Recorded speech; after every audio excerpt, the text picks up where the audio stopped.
8 horas e 5 minutos em Vancouver.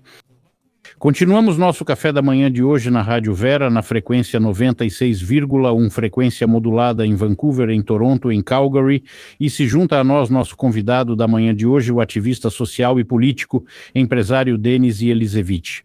Denis, bom dia, estamos felizes em vê-lo e ouvi-lo. Obrigado por novamente reservar um tempo para conversar conosco. Bom dia, Ivan, olá. Obrigado. Denis, bem, provavelmente, como já observei, na minha opinião, na verdade, naquela semana em que não conversamos, novamente aconteceram muitos eventos sobre os quais vale a pena conversar, embora, ao que pareça, nada de sobrenatural tenha acontecido. No entanto, de vez em quando, sim, na verdade, me parece que aconteceu bastante coisa. Mas eu gostaria, provavelmente, de começar pela ordem cronológica, sim. São as negociações entre Donald Trump e Vladimir Zelensky aí na sua região em Mar-a-Lago. Como você avalia essas negociações?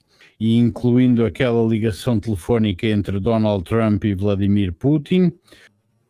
Pelo que entendi, antes do início dessas negociações com Vladimir Zelensky, o que você tem a dizer sobre tudo isso? Trump teve conversas e negociações telefônicas com Putin antes e depois. As pessoas agora, claro, vou te dizer assim, estão um pouco em pânico na Ucrânia. Eles esperavam, bem, algum tipo de avanço claro, sabe? Que Trump e Zelensky saíssem e dissessem: pronto, chegamos a um acordo, agora temos um cessar-fogo, aqui está o plano. Isso não ocorreu, só houve dicas e um acordo nos bastidores. Pelas minhas informações, Trump insiste nas eleições em maio de 2026. Ou seja, eu já tinha essa informação antes, mas agora ela já está mais ou menos chegando à imprensa, e isso foi anunciado após essa reunião.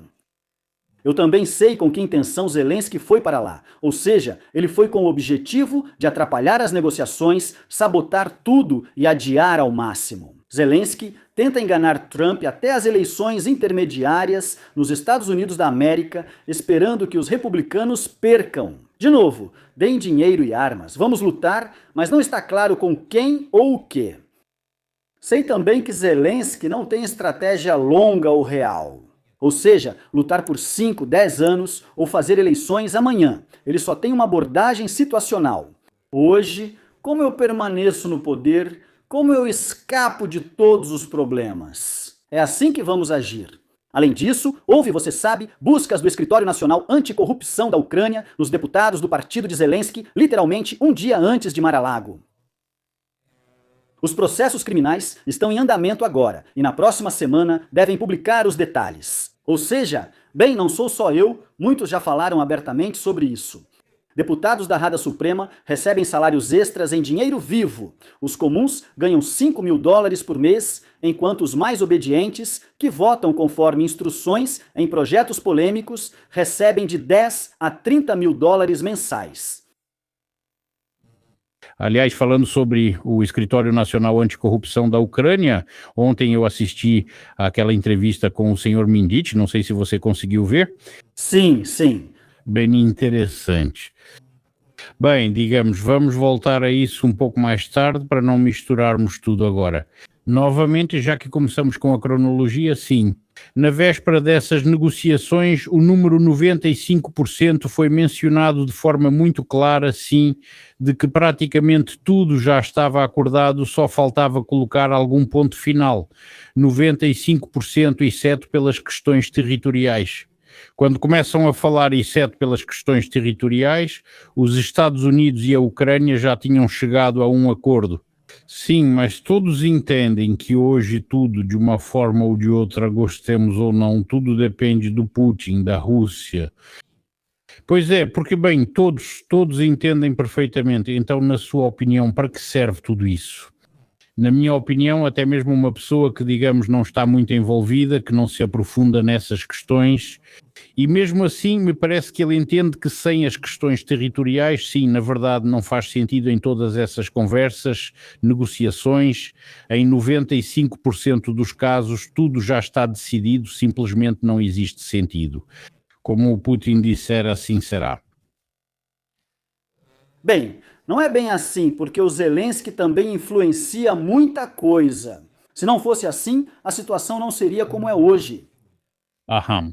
Então, Trump disse isso em fontes abertas. Depois desse encontro, ele saiu e disse: estou pronto para ir à Ucrânia, falar diante do parlamento ucraniano ou diante do povo para convencer a todos de que é preciso, bem, digamos de forma direta, entregar Donbás ou sair de Donbás. Não entregar, mas sair. O certo é dizer sair de Donbás.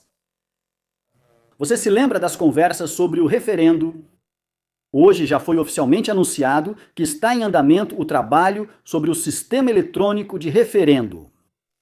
Também existe uma segunda opção que está sendo discutida, que agrada completamente ao Putin, que é para que o parlamento, embora eu realmente não saiba se é permitido por lei, porque pela Constituição isso não é permitido, para que o parlamento aprove a saída de Donbás. Pela Constituição, não é permitido ceder ou trocar territórios, mas pelo que vejo, pode-se permitir para a saída das tropas.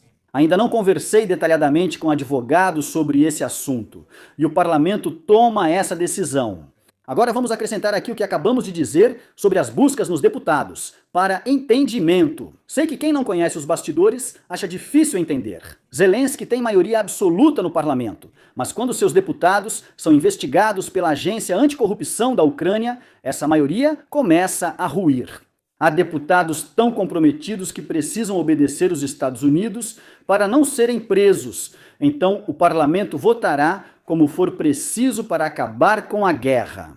Esse tipo de esquema também está sendo considerado e funciona. Ouvir que Trump está pronto para vir para a América é fantástico para mim. Na Ucrânia, há muito ódio contra Trump, todos o insultam com palavrões e o culpam por tudo atualmente. Aliás, se não me engano, ontem o canal de televisão do Ozadem me mostrou os números das pesquisas dos americanos independentes. Agora, eu tenho dificuldade em citar esses institutos e os números exatos, mas cerca de 65% dos americanos entrevistados acham que a Ucrânia deve ser apoiada da mesma forma que, digamos, Biden fez, ou seja, fornecendo armas para ela. E 35%, se não me engano, esse número foi mencionado, não apoiam Donald Trump na política que ele está seguindo hoje em relação à Ucrânia. Ou seja, resumindo tudo isso, os americanos comuns, na verdade, querem e desejam que os Estados Unidos ofereçam ainda mais ajuda à Ucrânia, neste caso. E provavelmente a reação dos ucranianos, bom, acho que dá para entender, não é? Não, porque Trump está tentando acabar com a guerra, enquanto Biden a incentivou. Não confio nas perguntas da Doge, é como ouvir a CNN. Não, essas pesquisas não são da Doge, ela só está anunciando. Retransmitir, eu entendo, mas quem retransmite? Não é a ala direita, mas quem recebe apoio. Estados Unidos da América, AID, organização não governamental que chamo de comedores de subsídios, pois vivem disso. É bem possível. Eles vão publicar aquilo que incita a guerra, enquanto fingem ser a oposição liberal russa. Isso não é oposição, são incendiários que lucram com a guerra e alimentam o tema com informações. Desde que cheguei aos Estados Unidos, apenas 3 ou 4 pessoas disseram apoiar a política do Biden.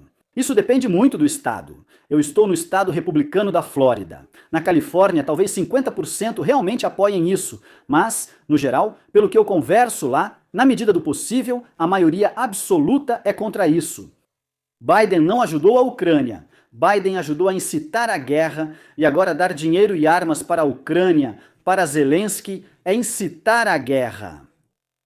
Por mais cínico que pareça, eu entendo, são palavras desagradáveis, mas é preciso acabar com a guerra e avaliar cada ação por esse prisma. Isso não acabará com a guerra, pois dinheiro e armas serão roubados, incitando mais conflito, mobilizando jovens de 18 anos, causando tristeza e mais vítimas. Simplesmente, a propaganda fez com que a Ucrânia agora não queira aceitar a realidade. E a realidade é que perdemos a Crimeia, o Donbás, perdemos a Crimeia e o Donbás. Agora precisamos pensar em como viver sem isso. Tenho uma proposta para sermos um país bem-sucedido. Para os políticos, é vantajoso passar mais 10 anos dizendo que vão recuperar a Crimeia e Donbás. Denis, vou te contar, quando Putin anexou a Crimeia, primeiro vieram os programas políticos de debate. Bem, você conhece Savik Schuster, provavelmente. Sim, claro. Esse foi o show mais grandioso. O segundo foi no canal de Kolomoisky, 1+1, no programa Pravo na Vladu. Sempre iam políticos e muita gente, cerca de 20 pessoas, nos talk shows dizendo: vamos devolver a Crimeia, tornar a Ucrânia tão boa que os crimeanos vão querer voltar. O que vemos é que se passaram 11 anos, já vão fazer 12, e estamos vivendo pior. Temos uma guerra terrível, vivemos numa ditadura. Digamos assim, de coração. Embora vou admitir honestamente, eu não sou a favor, digamos, do que aconteceu com a Crimeia. Mas mesmo antes da guerra nós recebemos visitantes da Crimeia. E eles justamente comparavam o que acontecia antes, digamos assim, da anexação e depois da anexação. Para mim, sinceramente, digamos assim, juridicamente, bom, é claro, isso não significa nada, mas do ponto de vista da relação com as pessoas, provavelmente, de fato. Na minha opinião, Zelensky admitiu isso, e a culpa é das autoridades anteriores, não dele, sobre o fato de que a Crimeia foi simplesmente abandonada. Digamos assim, tiravam tudo o que podiam de lá, mas não davam nada em troca, por isso as pessoas estavam muito insatisfeitas. Foi exatamente nesse período, e digamos assim, aqui nós frequentemente recebemos o jornalista Oleg Kashin, do que ele é acusado, porque eles. Muitos dizem que ele é, digamos, um jornalista pró-Rússia, um patriota Z e assim por diante. Porque uma vez Kashin disse, em primeiro lugar, ele estava na Crimeia naquela época, quando, digamos, pessoas educadas faziam o que faziam, e ele justamente falava que mesmo que hipoteticamente tivesse havido um referendo, digamos, seguindo todas as normas e leis, sim, é bem possível que os crimeanos teriam votado de qualquer forma pela anexação à Rússia, porque, bem, as coisas não estavam muito boas. Você pode confirmar isso ou não? Quero dizer, antes da guerra de 2014 e da anexação, as coisas na Crimeia já não eram tão boas. Não gosto de admitir isso, mas acho que, se Putin tivesse feito referendos sem armas, do jeito que ele fez, ainda assim o resultado seria o mesmo. O resultado não seria tão convincente em porcentagem, mas ainda assim favoreceria passar para o lado da Rússia. Isso é verdade. Vou te dizer assim, nem preciso ouvir ninguém, posso te dizer simplesmente do ponto de vista histórico. Ou seja, se houvesse tal tentativa, Putin nem teria tentado se não entendesse o quão devastada estava a Crimeia. Você não pode simplesmente pegar e tomar à força um território próspero, as pessoas não vão deixar. Haveria uma resistência terrível, mas não houve resistência alguma. Então isso é verdade. Quanto à situação agora, vários conhecidos meus tiveram que passar pela Crimeia por circunstâncias forçadas, e toda a Crimeia é Z e V, Z, V. É isso, só tem gente com o símbolo Z, 90%. Agora estou muito incomodado com as declarações dos líderes tártaros da Crimeia, do Medjlis, porque eles aparecem e dizem que precisamos de um representante dos tártaros da Crimeia no grupo de negociação. Esse é Rustam Umarov, um tártaro da Crimeia. Isso é o primeiro ponto. Segundo, o que mais é necessário? Por que não houve resistência como deveria ter havido? Digo isso com respeito ao povo tártaro da Crimeia. Acho que a Crimeia é deles, mas não pode ser assim. Eles precisam trocar de líderes. Esses líderes religiosos e pessoas assim, como as que estão lá agora, digamos, de idade avançada, precisam ser substituídos por jovens e aceitar a realidade. Falando sobre a realização de referendos e eleições presidenciais, surgiram informações de que, muito provavelmente, embora não estejam 100% confirmadas, talvez você tenha mais informações sobre isso, Valery Zaluzhny pretende deixar seu cargo de embaixador em Londres e voltar para Kiev. Sim, essa informação surgiu. Vou lhe contar para acompanhar os acontecimentos. Ela foi publicada primeiro pela rádio Novoye Vremya, que também possui um canal no YouTube com o mesmo nome. Ela pertence a Tomasz Fiala. Tomasz Fiala é um empresário de origem tcheca, bilionário da Dragon Capital, uma empresa de investimentos na Ucrânia, com enormes ativos na Ucrânia. Ele tem ligação com Soros e com os globalistas. Pelo que entendi, essa informação foi divulgada ou como um golpe contra Zelensky, e é verdadeira, ou eles a lançaram para testar o terreno, sabe? Estudando a reação para ver como as pessoas reagiriam a isso. Resta apenas esperar. Dizem que deve ser entre 4 e 5 de janeiro. Se isso acontecer, digamos, os candidatos oficialmente entram na campanha presidencial, na corrida presidencial. Obrigado, Denis. Minha colega Alexandra Gerson está se juntando a nós. Sasha, oi, bom dia. Oi. Olá. Boa tarde, Denis Elisevich. Oi, Denis Manzari. Bom dia a todos. Boa tarde, boa noite. Bem, já que você começou a falar, primeiro não é assim. Denis, eu te parabenizo pelo seu aniversário que passou. Obrigado. Eu te desejo saúde, sorte e prosperidade. Quero que você viva onde quiser e do jeito que quiser. E se tudo isso acontecer, haverá saúde, sorte e bom humor. Você já parece feliz quando conversamos com você, mas quero intensificar ainda mais esse estado, e em dobro, em triplo, e o máximo que for possível. Muito obrigado. Feliz aniversário, querido Denis. Bem, você mencionou a Crimeia agora, e eu não posso, digamos, ficar indiferente a isso, porque eu mesma sou da Crimeia, e isso me interessa muito. Quando você falou dos tártaros da Crimeia e de seu comportamento hoje, mencionou também a palavra Medjlis. Esse é Rifat Chubarov. Não sei se ele ainda faz isso, mas lembro que uma vez tivemos um convidado, um jornalista da Rússia. Você lembra do Denis que se mudou para a Crimeia? Eu esqueci, lembro que o nome dele era Alexander, e naquela época ele começou a dizer coisas estranhas, mas nós não o conhecíamos bem. Nós convidamos esse homem como jornalista da Eco, e de repente ele disse uma frase dessas.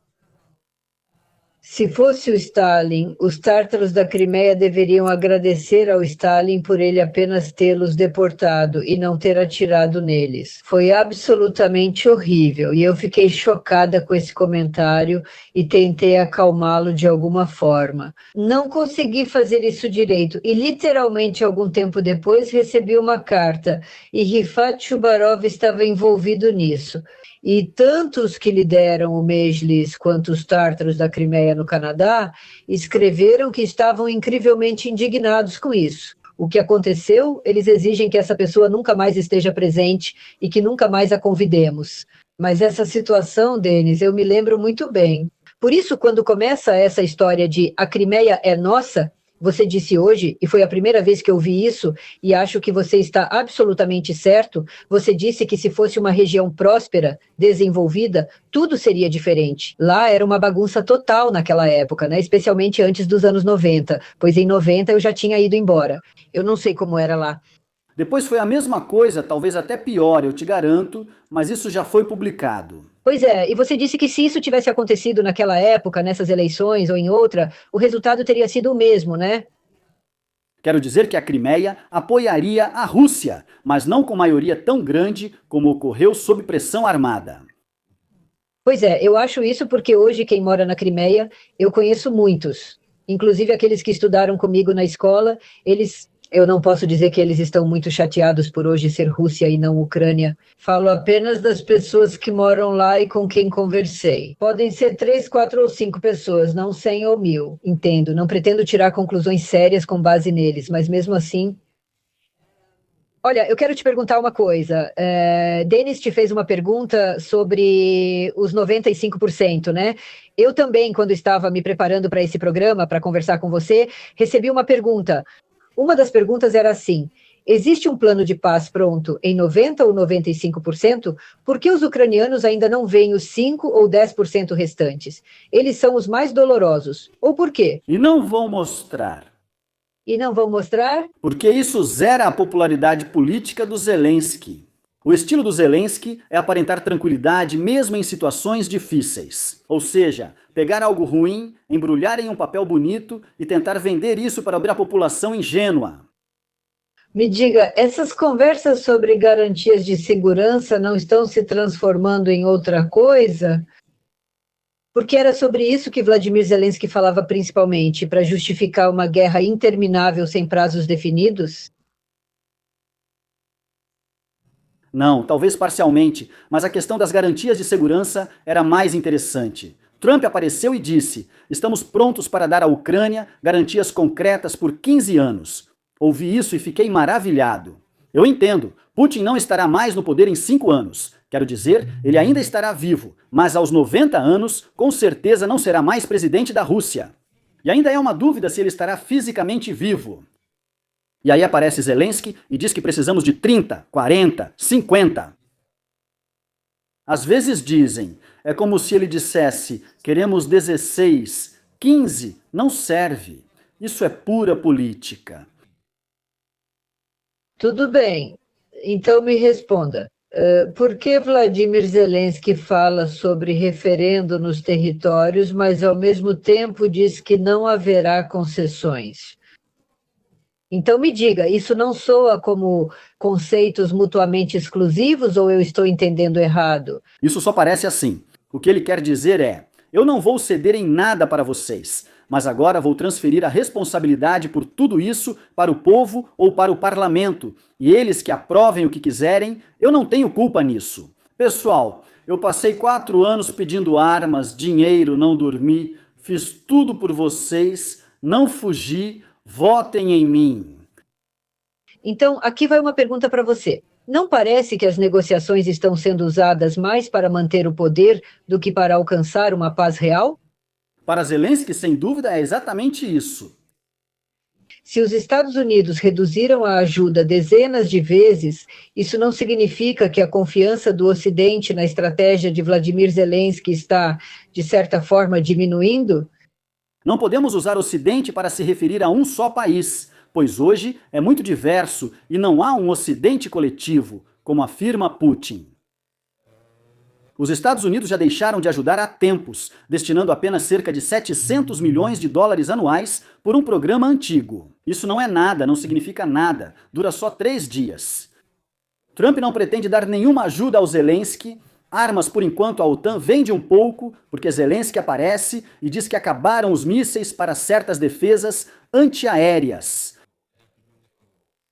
A situação está muito ruim. Acredite, os europeus só fingem ser grandes guerreiros e sempre colocam a Ucrânia na linha de frente. Eles não dão mais nada especial para Zelensky.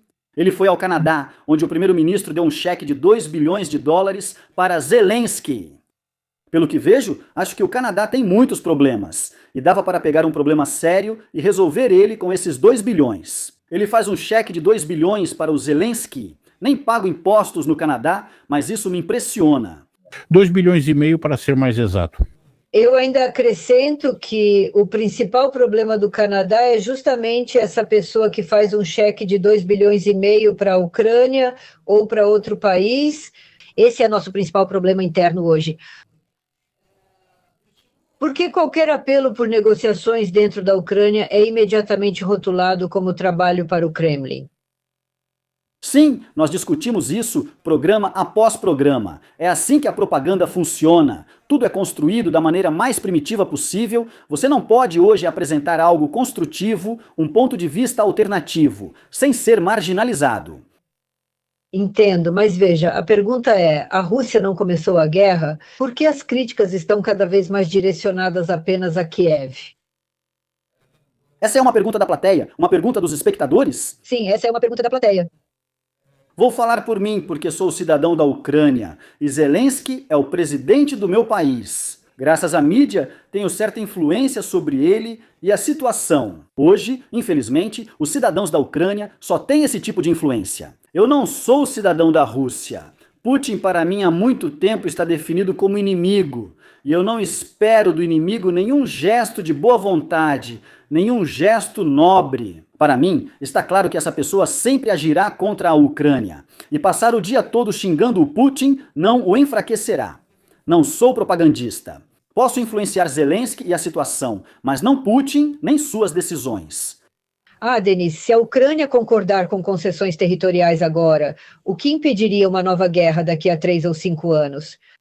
O que impediria seriam as garantias de segurança, pelo menos isso, pelo menos, nada mais.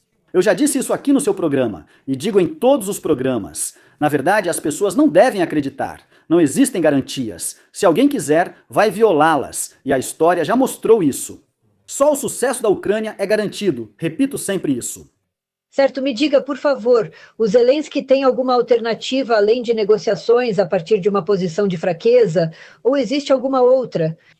Eu e o Denis conversávamos antes de você entrar. Eles planejam enganar o Trump até as eleições intermediárias nos Estados Unidos da América, que acontecem em 9 ou 10 meses. E depois, segundo o plano dele, os democratas devem vencer. Eles é que vão voltar a fornecer armas e dinheiro e financiar isso também. Pergunta dos ouvintes. A pressão sobre Vladimir Zelensky por parte dos Estados Unidos não seria uma tentativa de encerrar o problema em vez de resolvê-lo?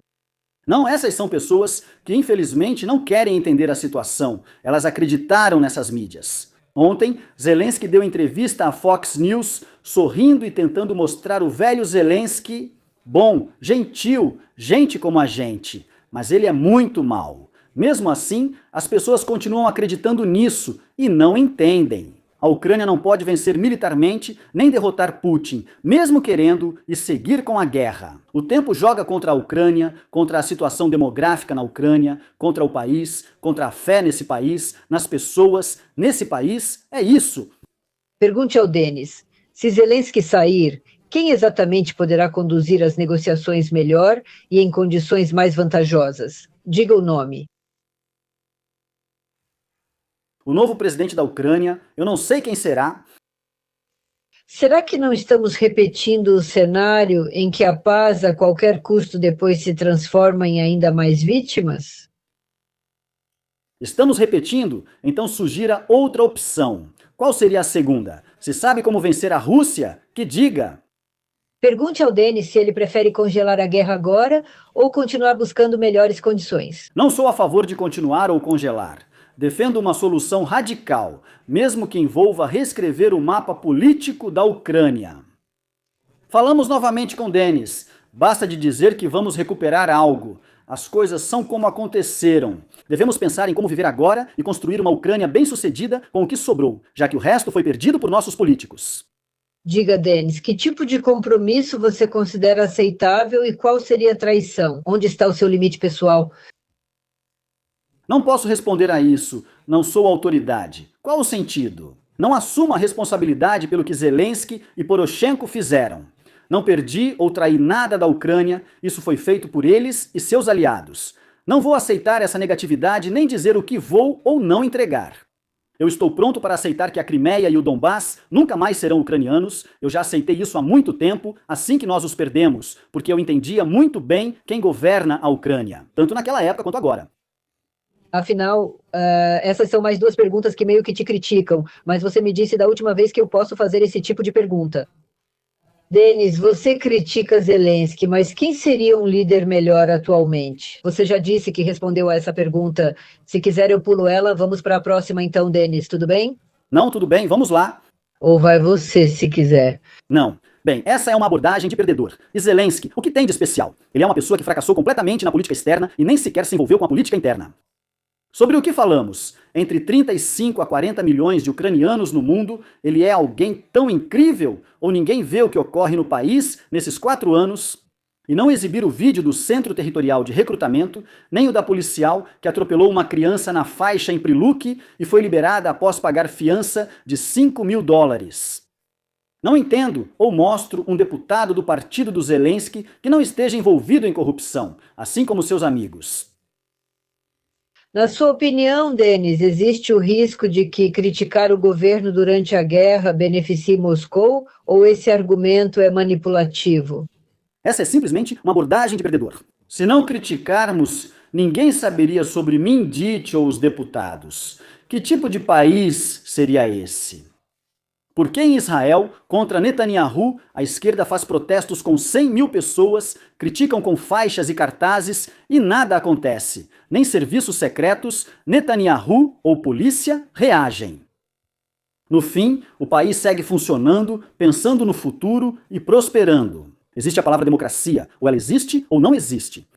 Dizem quem negocia melhor, mas será que o Zelensky está mesmo negociando? Fico na dúvida. Trump está negociando e Zelensky só o faz por causa dele.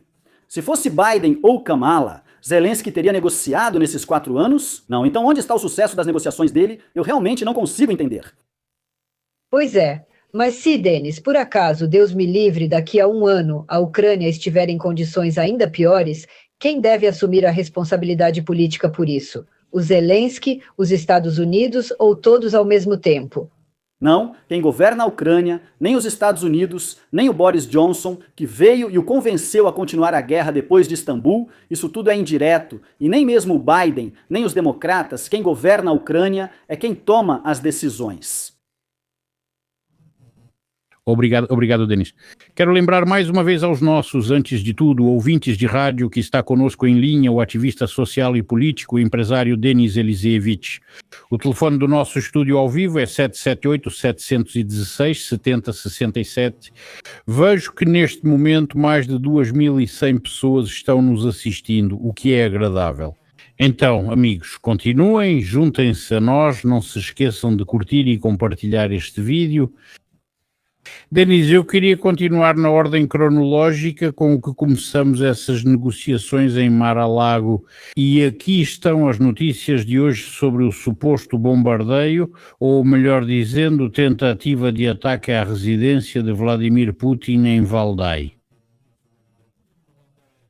Peskov, seu porta-voz, já declarou que isso é terrorismo, um atentado terrorista, e que foi direcionado contra Trump, declarou Peskov.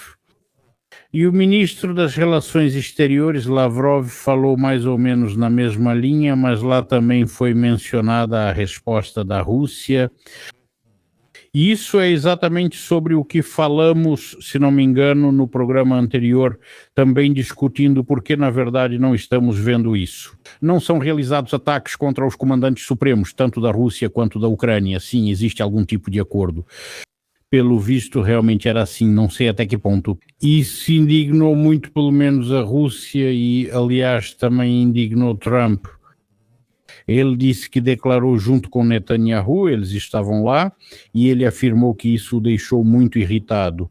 Como você comentaria essa situação, Denis? Você acredita, em primeiro lugar, que esse ataque realmente aconteceu? E por que você acha que Peskov afirmou que isso foi direcionado contra Trump? Peskov, vamos direto ao ponto. Ele disse isso porque agora é conveniente para eles opor Trump a Zelensky, aproveitando qualquer oportunidade. Mas, novamente, essa é uma situação em que é preciso olhar para a causa raiz. Você pergunta se acredito? Acredito mais do que não. Só confio nas informações dos Estados Unidos, não acredito na propaganda russa nem na ucraniana. E ambos mentem o tempo todo, de forma patológica. Por isso, aguardarei mais conclusões. Diversas fontes confirmam que isso é verdade. Por enquanto, não decido nada, só espero mais informações. Por que fizeram isso? Por que o Medvedev ontem, vocês viram, leram aquele post quase com palavrões? Ameaça. Bem, essa é a retórica constante dele. Sim, nós vamos matar. Ainda assim, ele não é só mais alguém, Medvedev, certo? Não, claro. Na época em que Naftali Bennett era premier de Israel e mediador, havia um acordo para não matar Zelensky durante o início da guerra. Zelensky saiu do bunker e fizeram um acordo. Vocês não atiram aqui, mas em certos lugares estamos presentes. Não matam esses nem aqueles. Ontem foi informado que esses acordos foram anulados. Existem diferentes pontos de vista. Há opiniões de que Zelensky provocou isso de propósito. Supostamente agora todos que forem contra Zelensky vão dizer: então você está do lado do Putin. Ele está tentando me matar. Ele está me caçando. Essa é uma opinião. A outra opinião, vou dizer a minha opinião para você. E por que Zelensky, ao parabenizar o povo ucraniano pelo Natal, disse para Putin morrer? O Comitê de Segurança do Estado percebeu isso atentamente e pensou: para eu morrer. Imagine se eles mesmos tomaram essa iniciativa. Bem, fizeram essa encenação, isso poderia acontecer, bem, como uma das opções poderia. Com certeza, claro.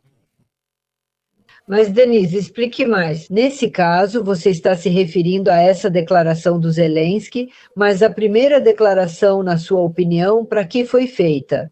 Então, por que o Zelensky disse isso? Para interromper negociações de paz.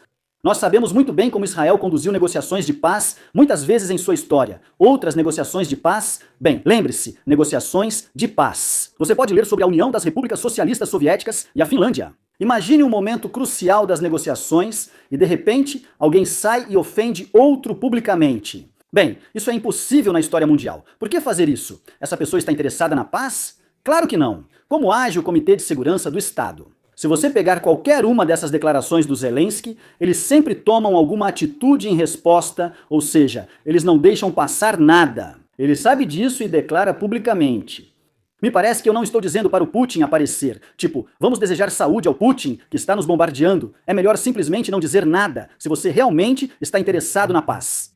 Bem, então isso significa o seguinte: depois de uma declaração dessas, do que disse Zelensky, a Rússia vai ter, digamos, o direito de dizer: paramos as negociações, a culpa é de Kiev. É isso mesmo? Eles praticamente disseram isso agora. Eles já disseram isso, sim. Eles afirmaram que são as negociações. Não fomos nós. Continuamos negociando. Eles estão mudando as condições. Sim, mas iremos com condições bem mais rígidas.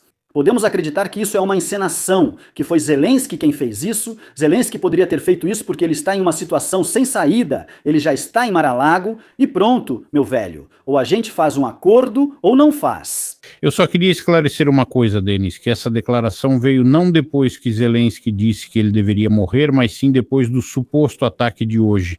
Eu digo suposto porque ainda não se sabe oficialmente. Não, mas digo que esse ataque pode ser ligado àquelas palavras. Claro. Se normalmente deseja morrer, então. Sim, claro. Como diz Denis Mazar, enquanto você está nesta página, vou te ler algumas perguntas, como você diz, da plateia. Se o ataque à residência, entre aspas, não afeta o diálogo com os Estados Unidos, por que então Peskov fala sobre isso? Para quem é esse sinal? Não, eles afetam, de alguma forma ainda afetam, como afetam, nós acabamos de citar, Ushakov, Peskov.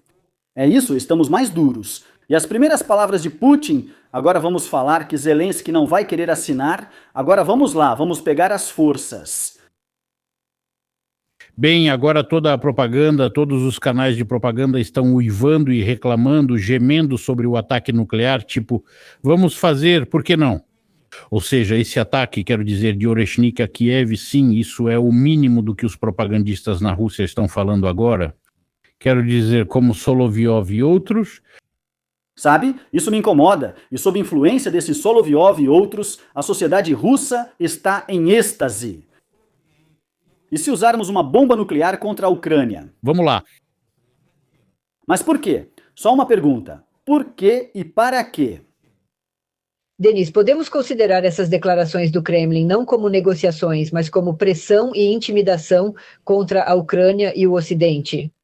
Não, veja, eu já estou cansado de explicar isso para as pessoas nas minhas transmissões. Nessa situação, Putin não vai simplesmente sair dizendo que está tudo em paz e bem, enquanto as pessoas seguem aproveitando e avançando ponto a ponto. Vai ser estressante, uma pressão em cada situação, e ele continuará assim enquanto conseguir. Esse é o estilo do Comitê de Segurança do Estado e do Kremlin. E a Ucrânia não estaria ajudando o próprio Kremlin quando dá motivos para falar sobre atentados e endurecimento de posições? Sim, é isso que digo. Zelensky ajuda o Kremlin e incentiva a guerra, sem interesse em paz. Entende? Ele já não é tão tolo a ponto de sair e cometer um erro desses. Quero dizer que é fácil sair e falar. Que você morra. Ir para Concha Zaspa, que ainda não foi bombardeada, e colocar todo o povo sob ataque antes ou mesmo sem feriados é muito fácil. Sua família não está sob bombardeio, seus filhos não estão na guerra, seus amigos não estão na guerra, eles roubam centenas de milhões de dólares nesta guerra. Isso não é justo. Se tem um problema pessoal com Putin, peça demissão e, como cidadão comum, reclame dele no blog como quiser, mas não coloque o país e as pessoas em risco. E o que você acha, aliás, alguém está nos escrevendo no chat? Zelensky disse que está muito cansado e que no dia 1º de janeiro vai passar o governo para Muraev. Em primeiro lugar, por algum motivo isso me chamou a atenção, comecei a ver isso com muita frequência. Sabe quando aparece propaganda nas redes sociais, esses vídeos curtinhos, de repente começou a aparecer muito o Muraev por algum motivo com a retórica dele, ou seja, ele mesmo... Muitos bots. Sim. Aliás, eu ouvi dizer que havia, digamos, rumores, conversas de que realmente Volodymyr Zelensky, no dia 31 de dezembro, assim como fez Boris Nikolaevich Yeltsin, o presidente russo, diria: estou cansado, estou indo embora. Bom, naturalmente, não há nenhum Muraiev lá, claro. Eu só meio que juntei esses dois sobrenomes. Ah, Denise, a pergunta é: você acredita que isso é teoricamente possível?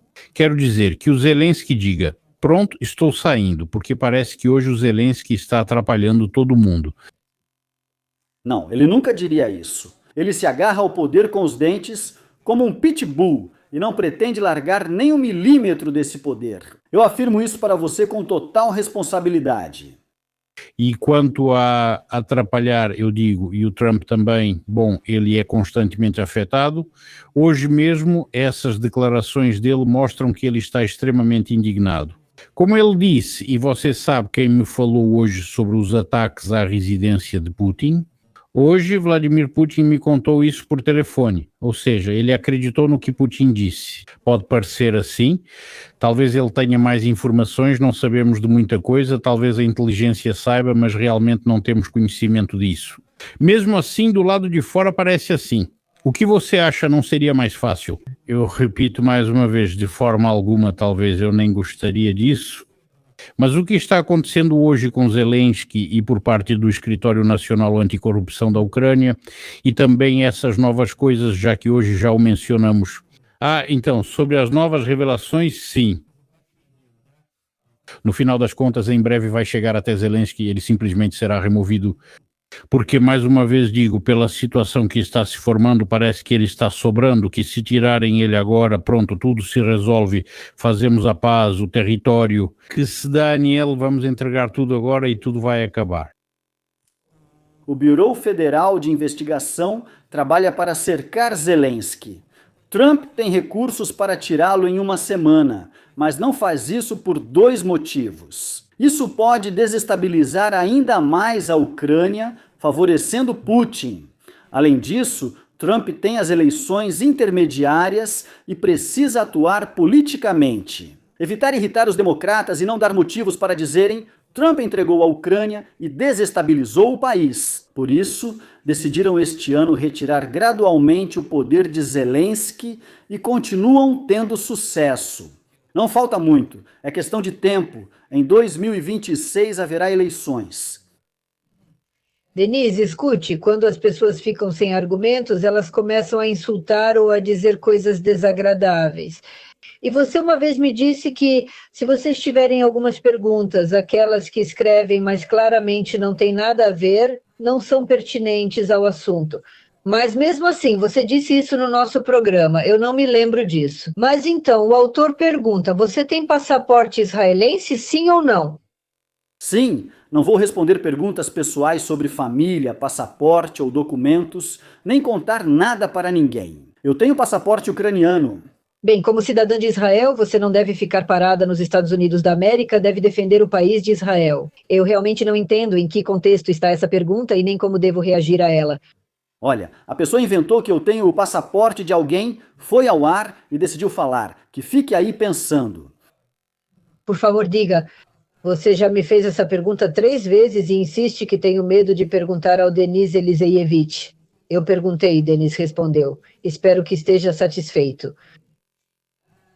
Existe o risco, Denis, de que esses ataques, se estamos falando sobre a residência que acabamos de mencionar, sirvam mais à propaganda russa do que a uma pressão real sobre a Rússia? Ou não se pode dizer isso? Isso, de qualquer forma, funciona para a propaganda russa, qualquer provocação, de qualquer jeito, entende? Agora tudo vai funcionar para a propaganda russa. Veja, dos 2 lados, a propaganda russa utiliza tudo isso. Além disso, a propaganda russa agora não precisa fazer nada. O que está acontecendo na Ucrânia já é suficiente, não precisa se esforçar. Deixe-me dizer assim para você. Ontem à noite, no meu fuso horário, e hoje de manhã, 3 notícias. Ontem, o prefeito de Dnipro, Filatov, falou para militares ou para o Centro Territorial de Recrutamento e disse o seguinte: na cidade há problemas com o lixo, os moradores reclamam que o lixo não está sendo recolhido. A culpa é dos uquilhantes que ficam em casa, pedem delivery e descartam as embalagens. Ele diz: Espera, o que são uquilhante? Na Ucrânia, quem evita o serviço militar é chamado de uquilhante. Conheço homens que não saem de casa há 2 anos. Porque é desses que ele fala. São eles, sim. Ou seja, fascista. O prefeito Filatov, aparentemente, é fascista, já que culpou todos os pecados nos homens que não servem, em vez de assumir seu próprio trabalho. Próxima notícia, a primeira-ministra Sviridenko está iniciando a proibição de versões em russo de sites na Ucrânia, de websites. Para quê? E a terceira, o Ministério da Cultura da Ucrânia pediu que a Academia Nacional de Música da Ucrânia retirasse o nome de Tchaikovsky. Eles tiraram o nome de Tchaikovsky do título? Por quê? Aparentemente, ele é considerado um personagem de Putin. Tchaikovsky. Sim. Não é brincadeira nem piada, falo sério. Estou falando isso para vocês, sério. Por que a propaganda russa inventaria algo se os idiotas já governam aqui? Isso. Não tenho comentários sobre Tchaikovsky. É verdade, Denis. Uma pergunta para você, perguntem ao Denis. Onde está a linha entre um passo forte e uma ação?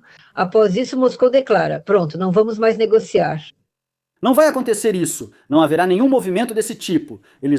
Moscou vai observar a situação e reagir diretamente a isso. Eles sabem exatamente com quem lidam, conhecem os pontos fracos e exploram isso com sucesso. Diga, Denis, a história vai lembrar de Volodymyr Zelensky como Churchill ou como um político que não conseguiu parar a tempo? Agora já publicam livros de história na Ucrânia em que Zelensky não é Churchill, mas Churchill vezes 10. Sem esse homem, a Ucrânia não existiria e todos vivemos hoje graças a Zelensky. Tudo depende de quem escrever a história. Se Zelensky escrever e permanecer no poder, será visto como um mega Churchill. Mas se o outro lado vencer, o lado que é mais inclinado ao bom senso, e não, por exemplo, Poroshenko, então será diferente, a verdade será escrita. Zelensky declarou que vai deixar o poder após o fim do conflito. Não houve tal declaração. O que ele realmente considera como fim? Um acordo de paz, um cessar-fogo ou apenas uma pausa na guerra? Não sei, isso deve ser perguntado a ele. Assisti à entrevista da Fox News, de onde veio a suposta citação, mas não foi dita assim. Ele disse: "Vou descansar depois da guerra." E o jornalista perguntou: "Quando ela acabar, o que você fará?" Ele não disse: "Vou sair após a guerra", mas sim: "Quero descansar." Isso não quer dizer que vou entregar o poder e partir. Significa que vou descansar e seguir zombando da Ucrânia. Aqui, ao ler Zelensky dizendo vou descansar, ou quando interpretam como vou sair após a guerra. Isso não significa que o mandato dele está diretamente ligado a quanto tempo esse conflito, essa guerra vai durar? Não, bem, como eu disse, claro, guerra é igual ao poder do Zelensky, sem dúvida. Mas ele mesmo não acredita nisso. Eu te digo logo, na cabeça dele, ele acredita. Eu vou para as eleições, eu vou ganhar. Ah. Pois é, Denis.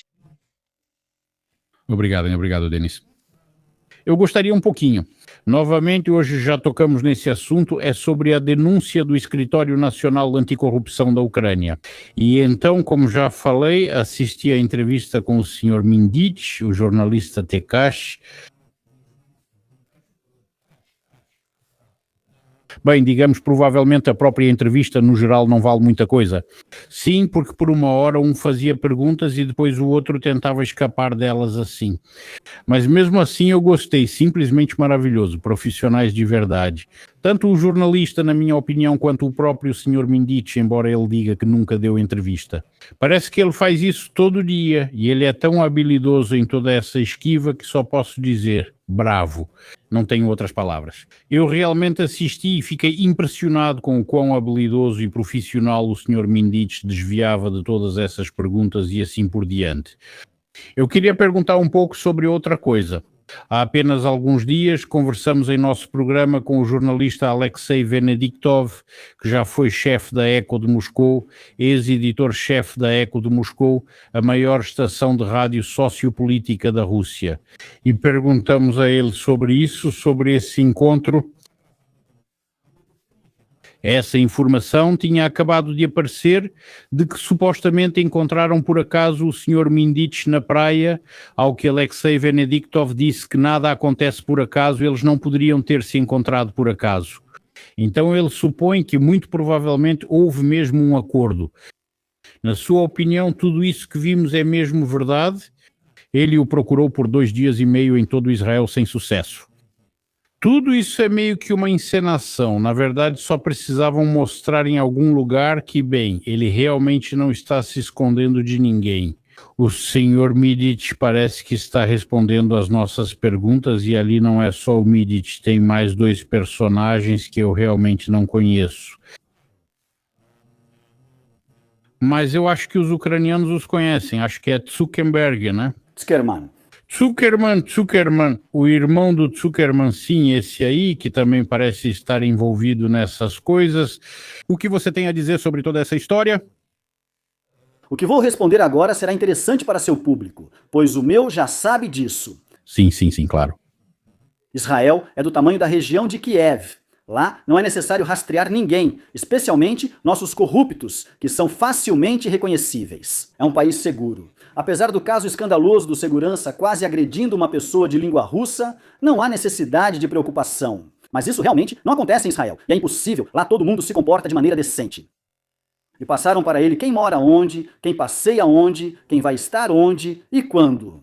Ele sabia disso perfeitamente, esse Tekat, mas vou te dizer outra coisa. No vídeo original da Ukrainskaya Pravda, nos comentários, há um comentário muito entusiasmado de Mikhail Tekat. Misha, obrigado, você está salvando a Ucrânia, faz o trabalho das autoridades, é grandioso, ele investiga isso há 15 anos. Ao fundo, uma música tensa toca e uma lente de câmera de 1 metro aparece. Ele rastreia alguém com cautela, mas tudo piora e a corrupção cresce. Vejamos o caso de Mindich e os Zuckerman. Eletricidade e energia nuclear são controladas pelo Estado. As pessoas se alegram, mas amanhã outro como Petrenko roubará igual, pois o Estado controla tudo. Se fosse empresa privada, isso não ocorreria. As pessoas não entendem que se não fosse o Mindich, seria outro. Não é sobre Mindich ou Zuckerman. A questão é que está ali, e se eu sou amigo do presidente, eu vou lá e pego para mim. Sabe, tem um caso tão cômico, eu mostrei ontem na minha transmissão. Esse Tekat disse, eu tentei na fronteira descobrir com os guardas de fronteira, usando meus contatos importantes, como vocês saíram do país. Quando eles só ouvem seu sobrenome, eles se recusam até a conversar. Você tem tanta influência assim? Ele questionou, que influência tenho além de ser amigo do presidente? Essa é uma frase e tanto. Ele chamava de amigo de todos os amigos, mas dizia, não tenho amigos, só 2 pessoas. E depois, sim, esse é meu amigo, nos conhecemos há 20 anos, sim, esse é meu amigo, muito gente boa, sim, o amigo de todos os amigos. Bem, isso é uma comédia de cinema. Esse foi o lançamento do 95º trimestre, eles continuam encenando isso, Clube dos Engraçados e Criativos. Sabe, foi quando você disse isso agora. Talvez não sejam os Mindich nem os Zuckermanos, Denis. Você falava dos Rotenberg, não do Zuckerberg. Bem, tudo foi virado de cabeça para baixo. Não, eu só estou dizendo isso porque realmente às vezes a gente fala sobre o antissemitismo do dia a dia. Sim, no geral sim, mas veja, os ucranianos, por exemplo, eles abrem e olham, né, quem fugiu. Mindich, Zuckermanos, e ainda tinham outros sobrenomes judeus mencionados também. E aí muita gente pode realmente ficar com a impressão de que existe uma máfia judaica, que eles são assim, desse jeito. Sim, podemos voltar ao Mikhail Tekat e à investigação dele antes da guerra e da presidência Poroshenko. Aparecerão sobrenomes como Kanonenko, Svinarchuk, Gladikovsky, ucranianos que faziam o mesmo. Mas as pessoas não se interessam mais por isso. Acredite, o Zuckerman e Mindich vão focar nisso. Era isso que eu queria dizer. Denis, Petrenko, você mencionou Petrenko só como exemplo, assim como Mindich.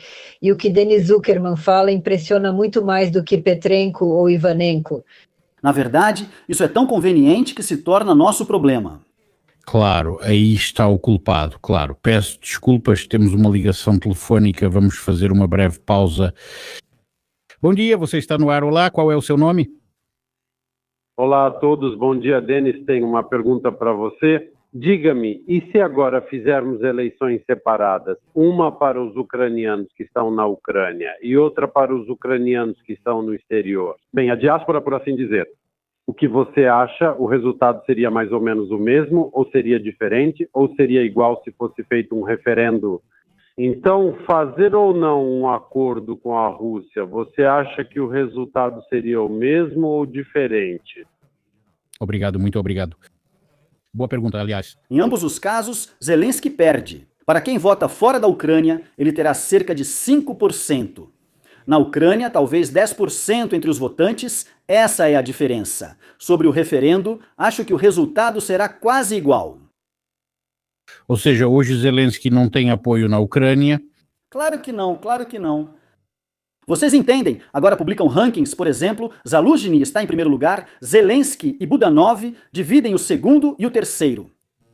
Hoje essa é a pauta do dia. Se amanhã ligarem todas as televisões, as pessoas já estão sendo programadas com antecedência. Aqui estão os sobrenomes, por favor, gravem isso na cabeça, mas ninguém é possível. E muitas pessoas aceitam isso de bom grado, digamos assim.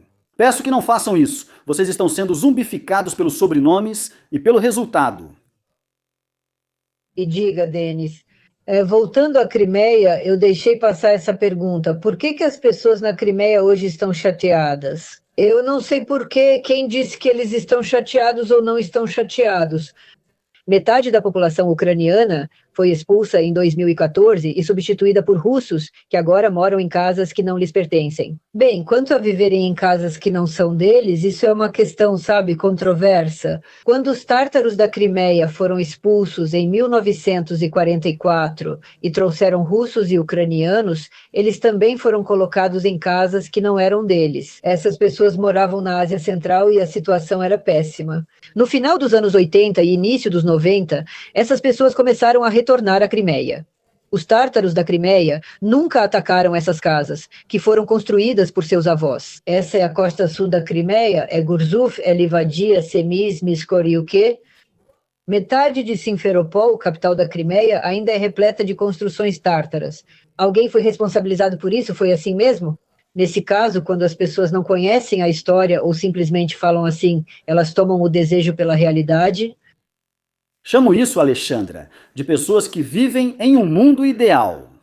As pessoas vêm até minha transmissão com perguntas parecidas, só que sobre outro assunto. Denis, e onde estão as garantias de que a segurança do Trump vai funcionar? Denis, onde estão as garantias de eleições justas?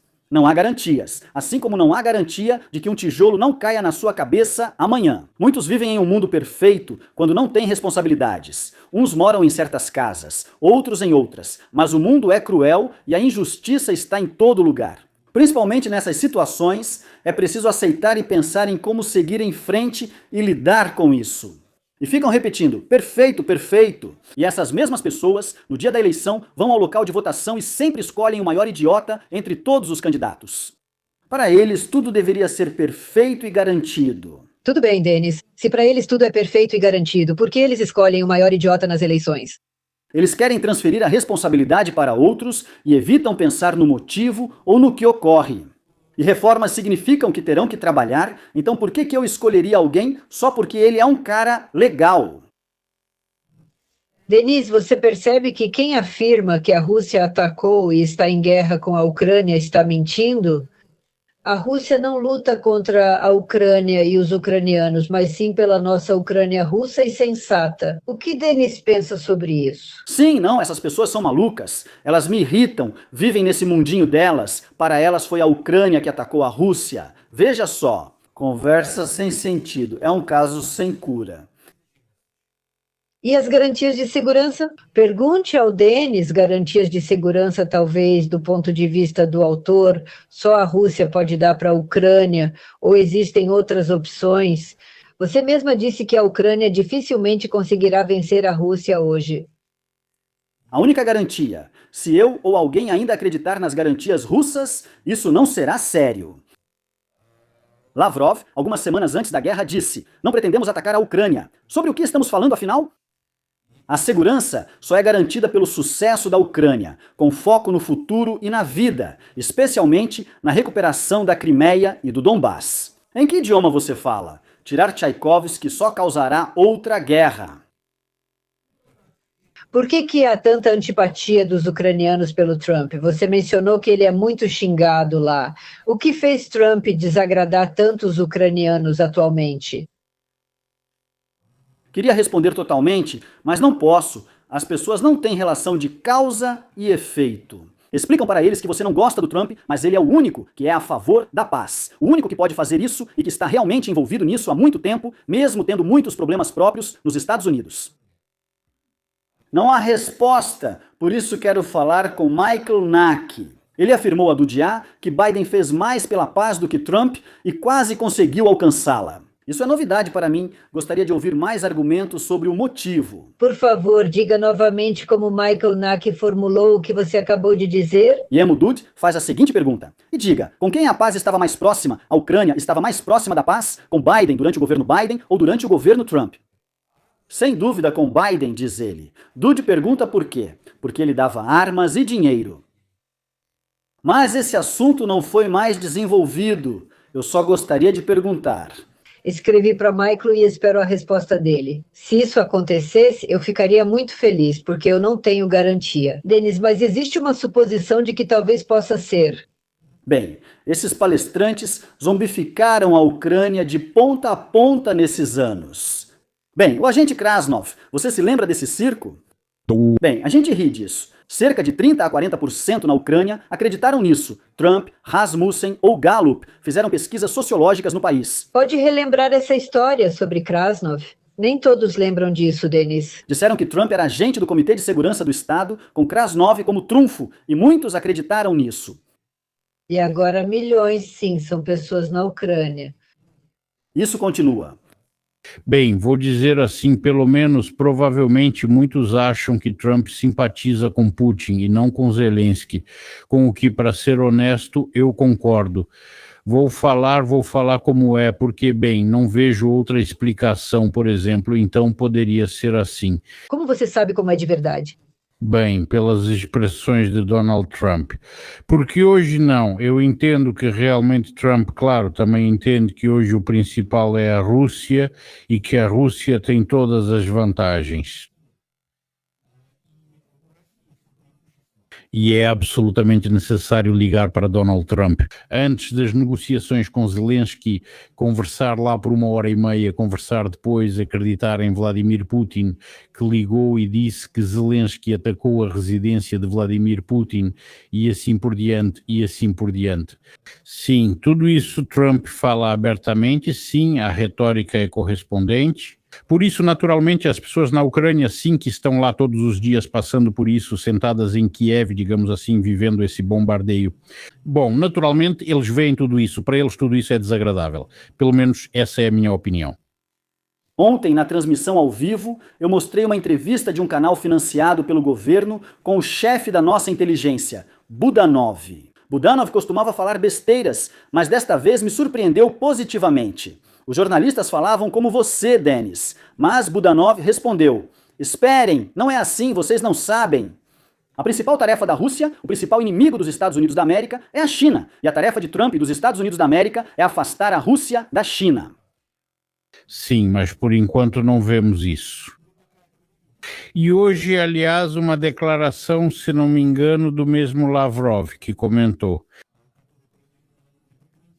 Ou seja, hipoteticamente falando, se houver um ataque a Taiwan, então, consequentemente, a Rússia estará do lado da China. Consequentemente, interesse oposto, porque os Estados Unidos, naturalmente, como sempre se supôs, vão defender os interesses especificamente de Taiwan nesse conflito entre Rússia e China. Sim, não haveria outra resposta. Bem, eu concordo, sim, a questão não poderia ser de outra forma.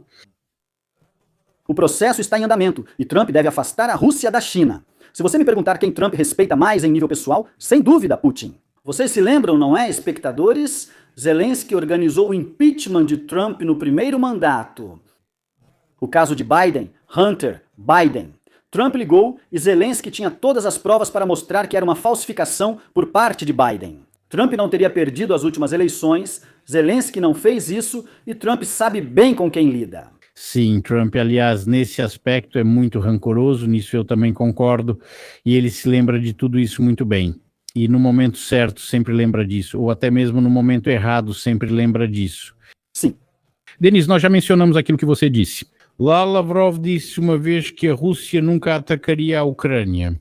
Aliás, claro, Putin também afirmou isso, dizendo que tudo isso era engraçado, que era um absurdo, ha, ha, ha. E quando lhe perguntavam por que havia tal concentração de tropas na fronteira com a Ucrânia, sempre davam as mesmas respostas. São exercícios militares, e assim por diante.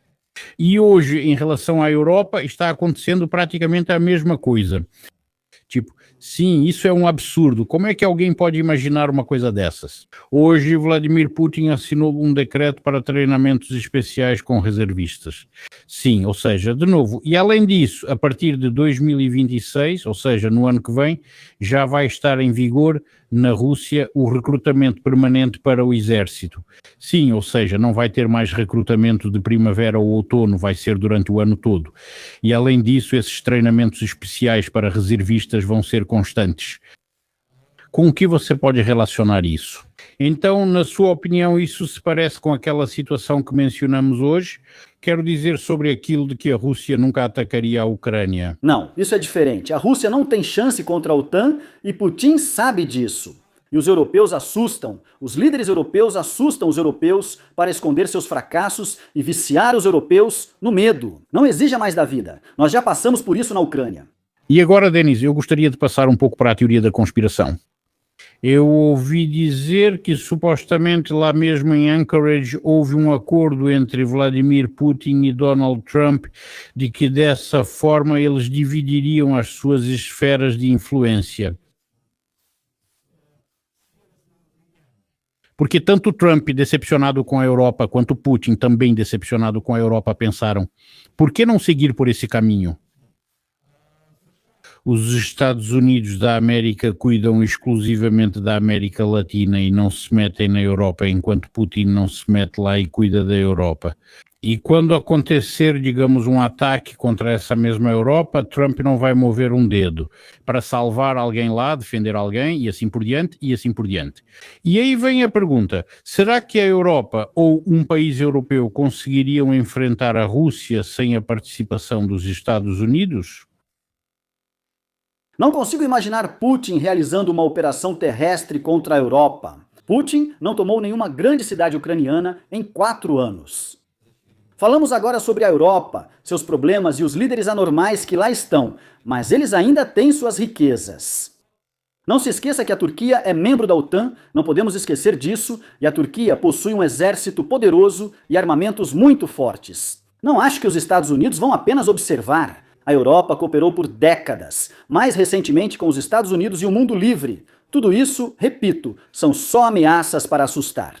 A Europa enfrenta grande crise demográfica devido aos imigrantes. Econômica também, agora culpam Trump e dizem que Putin prepara a guerra. Pessoal, não se distraiam, dizem que estamos nos preparando para a guerra. Será que Denis Elisevich entende que a Rússia é o último país do mundo que queria lutar contra a Ucrânia? Não entendo. A Rússia foi obrigada a iniciar a operação militar especial, embora não quisesse. Nós ouvimos declarações semelhantes com frequência, Denis. Sim, me acostumei. Quando abri meu canal no YouTube, só ouvia isso. Os russos apareceram imediatamente, eu aprendi a filtrar e a não prestar atenção nisso. São pessoas que vivem na própria matriz e você nunca vai tirá-las de lá. Para elas, a Rússia está sempre certa em tudo. Não faz sentido. Quando Putin falou sobre um possível ataque à residência de Valdai com drones ucranianos, o presidente Zelensky negou esse ataque e o presidente Trump disse que não sabia. Você não acha que a guerra de informação é uma parte tão importante da guerra quanto as ações militares? Mas as consequências negativas continuam? As sentenças ficam mais difíceis? Você previa essas consequências para essa aventura? Sempre importante nas questões militares, a informação hoje é um elemento ainda mais relevante na era digital.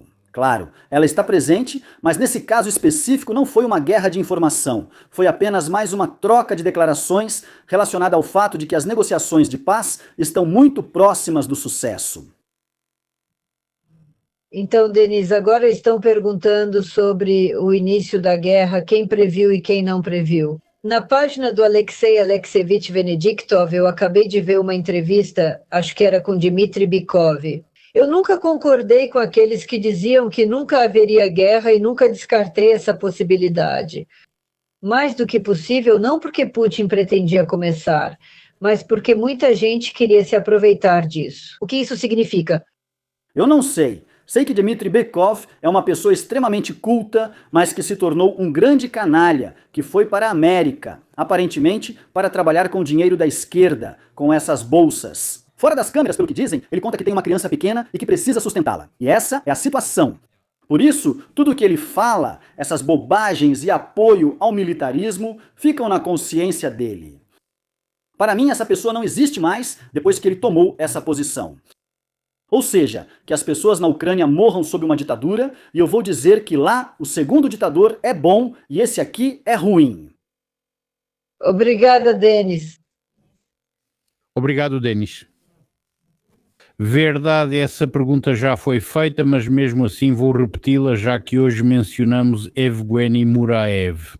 O que você acha? Será que a liderança russa poderia apostar nele para promovê-lo ao cargo de presidente da Ucrânia? Novamente, já dissemos várias vezes que não pode haver um candidato do Kremlin como presidente na Ucrânia, mas mesmo assim, o que você acha? Ou talvez, porque você também deve concordar que durante as eleições, naturalmente a Rússia vai exercer pressão. Todo tipo de pressão para tirar Zelensky. Naturalmente, de todas as formas possíveis, isso não é segredo para ninguém. O que você acha, Evgeny Muraev, serve para isso? Quero dizer, como presidente. Não, talvez sirva para a Rússia, mas na Ucrânia nunca o escolheriam. Evgeny Muraev sempre teve um discurso pró-Rússia e fortemente anti-ocidental. Quando a guerra começou, mesmo não sendo uma pessoa pública e evitando atenção, fui ao ar. Evgeny Muraev, sempre presente nas câmeras, desapareceu por 3 anos. Como as pessoas que ficaram sob bombardeio durante esse tempo vão ouvir alguém que por 3 anos nem sequer expressou sua posição. Apesar da tolice de muitos dos nossos lá, não consigo imaginar isso. Sim, vai lá, Denis, depois eu. Sim, não, eu queria justamente dizer que o ano já está chegando ao fim. Sim, só falta literalmente um dia para a gente. Muitos ainda tinham esperança de que tudo isso terminaria até o final do ano, e Trump disse que isso aconteceria no Natal. Sim, faz tempo, temos que admitir. Então, está claro como as coisas estão agora, como você vê o desenrolar daqui para frente. Está claro que essa guerra vai continuar no próximo ano. E, sinceramente, é meio desanimador, parece sem perspectiva, pelo menos por causa de todas essas conversas. Mais uma vez, os Estados Unidos fecharam acordo com a Ucrânia, mas ninguém pergunta a opinião da Rússia, embora todos saibam que ela é a principal envolvida. Como, na verdade, bom, é claro, né, a Ucrânia também, muita coisa depende dela. Você afirma que todos veem a Rússia como principal, mas quem são esses todos?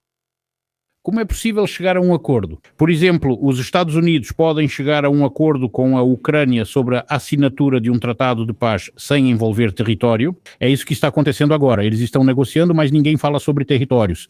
Eu entendo, mas se todos realmente compreendessem, a guerra continuaria? Tudo bem, alguns não entendem ou entendem que entrar nessas negociações sem a Rússia, sem a opinião da Rússia, na verdade é como encher um copo vazio com outro vazio. Isso não vai continuar no próximo ano? Vou colocar assim. Como já disse, não concordo, pois vejo Zelensky sabotando a paz. Se Zelensky quisesse paz, poderíamos estar aqui agora. Eu gostaria de falar só sobre a Rússia, mas se o presidente do meu país não quer paz, por que debater sobre Putin? Vamos supor que Putin concorde, mas o meu presidente não concorda, e não há paz. Muita coisa está sendo decidida agora, em Kiev inclusive, sobre a falta de perspectivas. Também não concordo, eu vejo o futuro com otimismo. Sim, o processo está indo devagar. As pessoas hoje dependem do noticiário, lendo notícias boas ou ruins, e seu humor varia conforme as informações. Bem, a situação é difícil, isso é uma maratona, mas está perto da resolução. Estou convencido disso. Eu simplesmente, além de tudo, a Ucrânia não tem mais ninguém para lutar. A Ucrânia simplesmente não tem mais pessoas fisicamente para lutar. Ou haverá mobilização de jovens de 18 anos e mulheres, ou eu realmente não sei o que esperar, simplesmente não há mais ninguém para lutar. Denis, quando você falou dos Ukiliante, homens que evitam a linha de frente, falo sério, conheço alguém assim. O marido dela já faz 2 anos que praticamente não sai de casa, porque ele está na idade de ser convocado, mas ele não quer. Entendi o motivo, ou seja, há muitas pessoas assim na Ucrânia hoje. Milhões de homens não vivem suas vidas, pois suas esposas foram para o exterior, onde já têm outros relacionamentos, até com os filhos. Há muitos casamentos destruídos, as estatísticas são desanimadoras e isso é um grande problema social. Esses homens, entende qual a estupidez? Agora temos alguém ligado aos Soros, de sobrenome Fursa. Ele saiu e disse: precisamos contratar mercenários da América Latina, Venezuela, Colômbia. Para eles, a vida na Ucrânia será simplesmente um conto de fadas doce. Eles vão ter filhos, e em 30, 40, 50 anos, os filhos deles vão lutar pela Ucrânia. É sério, foi ao ar no canal do Poroshenko, que é dele. Ele mostrava isso nas transmissões ao vivo. Sim, eu sei. Desculpe, e trazer imigrantes ilegais do Nepal, de Bangladesh. Ou seja, são canalhas, simplesmente canalhas, que querem destruir a Ucrânia e para eles é normal quando o homem ucraniano vai para o caixão ou deixa o país. Colômbia, Venezuela, Nepal e Bangladesh estarão no centro da Europa, em um país incrível. Se não fosse o governante idiota, consegue imaginar o horror? Não, isso é realmente horrível, é como se fosse a destruição total do país. Pois é, a gente falou recentemente sobre a Nova Casária, que querem tomar a Ucrânia. Como pode ver, América Latina, Ásia Central. Eu só disse que esse ucraniano agora está se escondendo e não quer ir para a linha de frente. Isso, na verdade, é absolutamente compreensível e normal. Ele podia gerar produto interno bruto, trabalhar, gastar, viver sua vida e ajudar o país. Nessa perspectiva e contexto da forma como ele pode agir, isso não ocorre. Denise, e o que você acha? Aqueles que hoje lutam pela Ucrânia, eles não vão se tornar inimigos depois? Falando sobre o motivo pelo qual vocês derramaram sangue, com a sua guerra, com a sua defesa, vocês só estavam atrasando esses processos de paz. E, na verdade, se vocês não tivessem lutado, tudo teria acabado muito mais rápido, menos pessoas teriam morrido. Não, com certeza não haverá conversas desse tipo. No fim, essa retórica não vai levar a isso? Não, eu nunca ouvi isso, nenhuma vez sequer. Outra conversa é que esses caras do TCK, que pegam as pessoas, andam de uniforme militar, e isso prejudicou muito a reputação do exército como um todo. Além disso, não quero idealizar. Nem todo mundo no exército é bom, e em outros lugares, todo mundo é ruim. No exército tem de tudo. Percebo que alguns canalhas conhecidos de antes da guerra já surgem na cena, agora de uniforme militar e controlando o dinheiro. Eles fogem de processos criminais, porque agora é comum na Ucrânia, já era antes, por lei. Se você entra no exército, processos judiciais contra você são suspensos. Muitos foram. Pessoas tão desonestas que faltam espaços para carimbos. Apesar de tudo isso, respeito os militares, tenho conhecidos, converso, ajudo, mas não posso chamar esse tipo de pessoa de boa, só porque ele usou uniforme militar. Lá, cada um luta por seus interesses. Este é alguém que realmente luta pela Ucrânia, foi defender a pátria.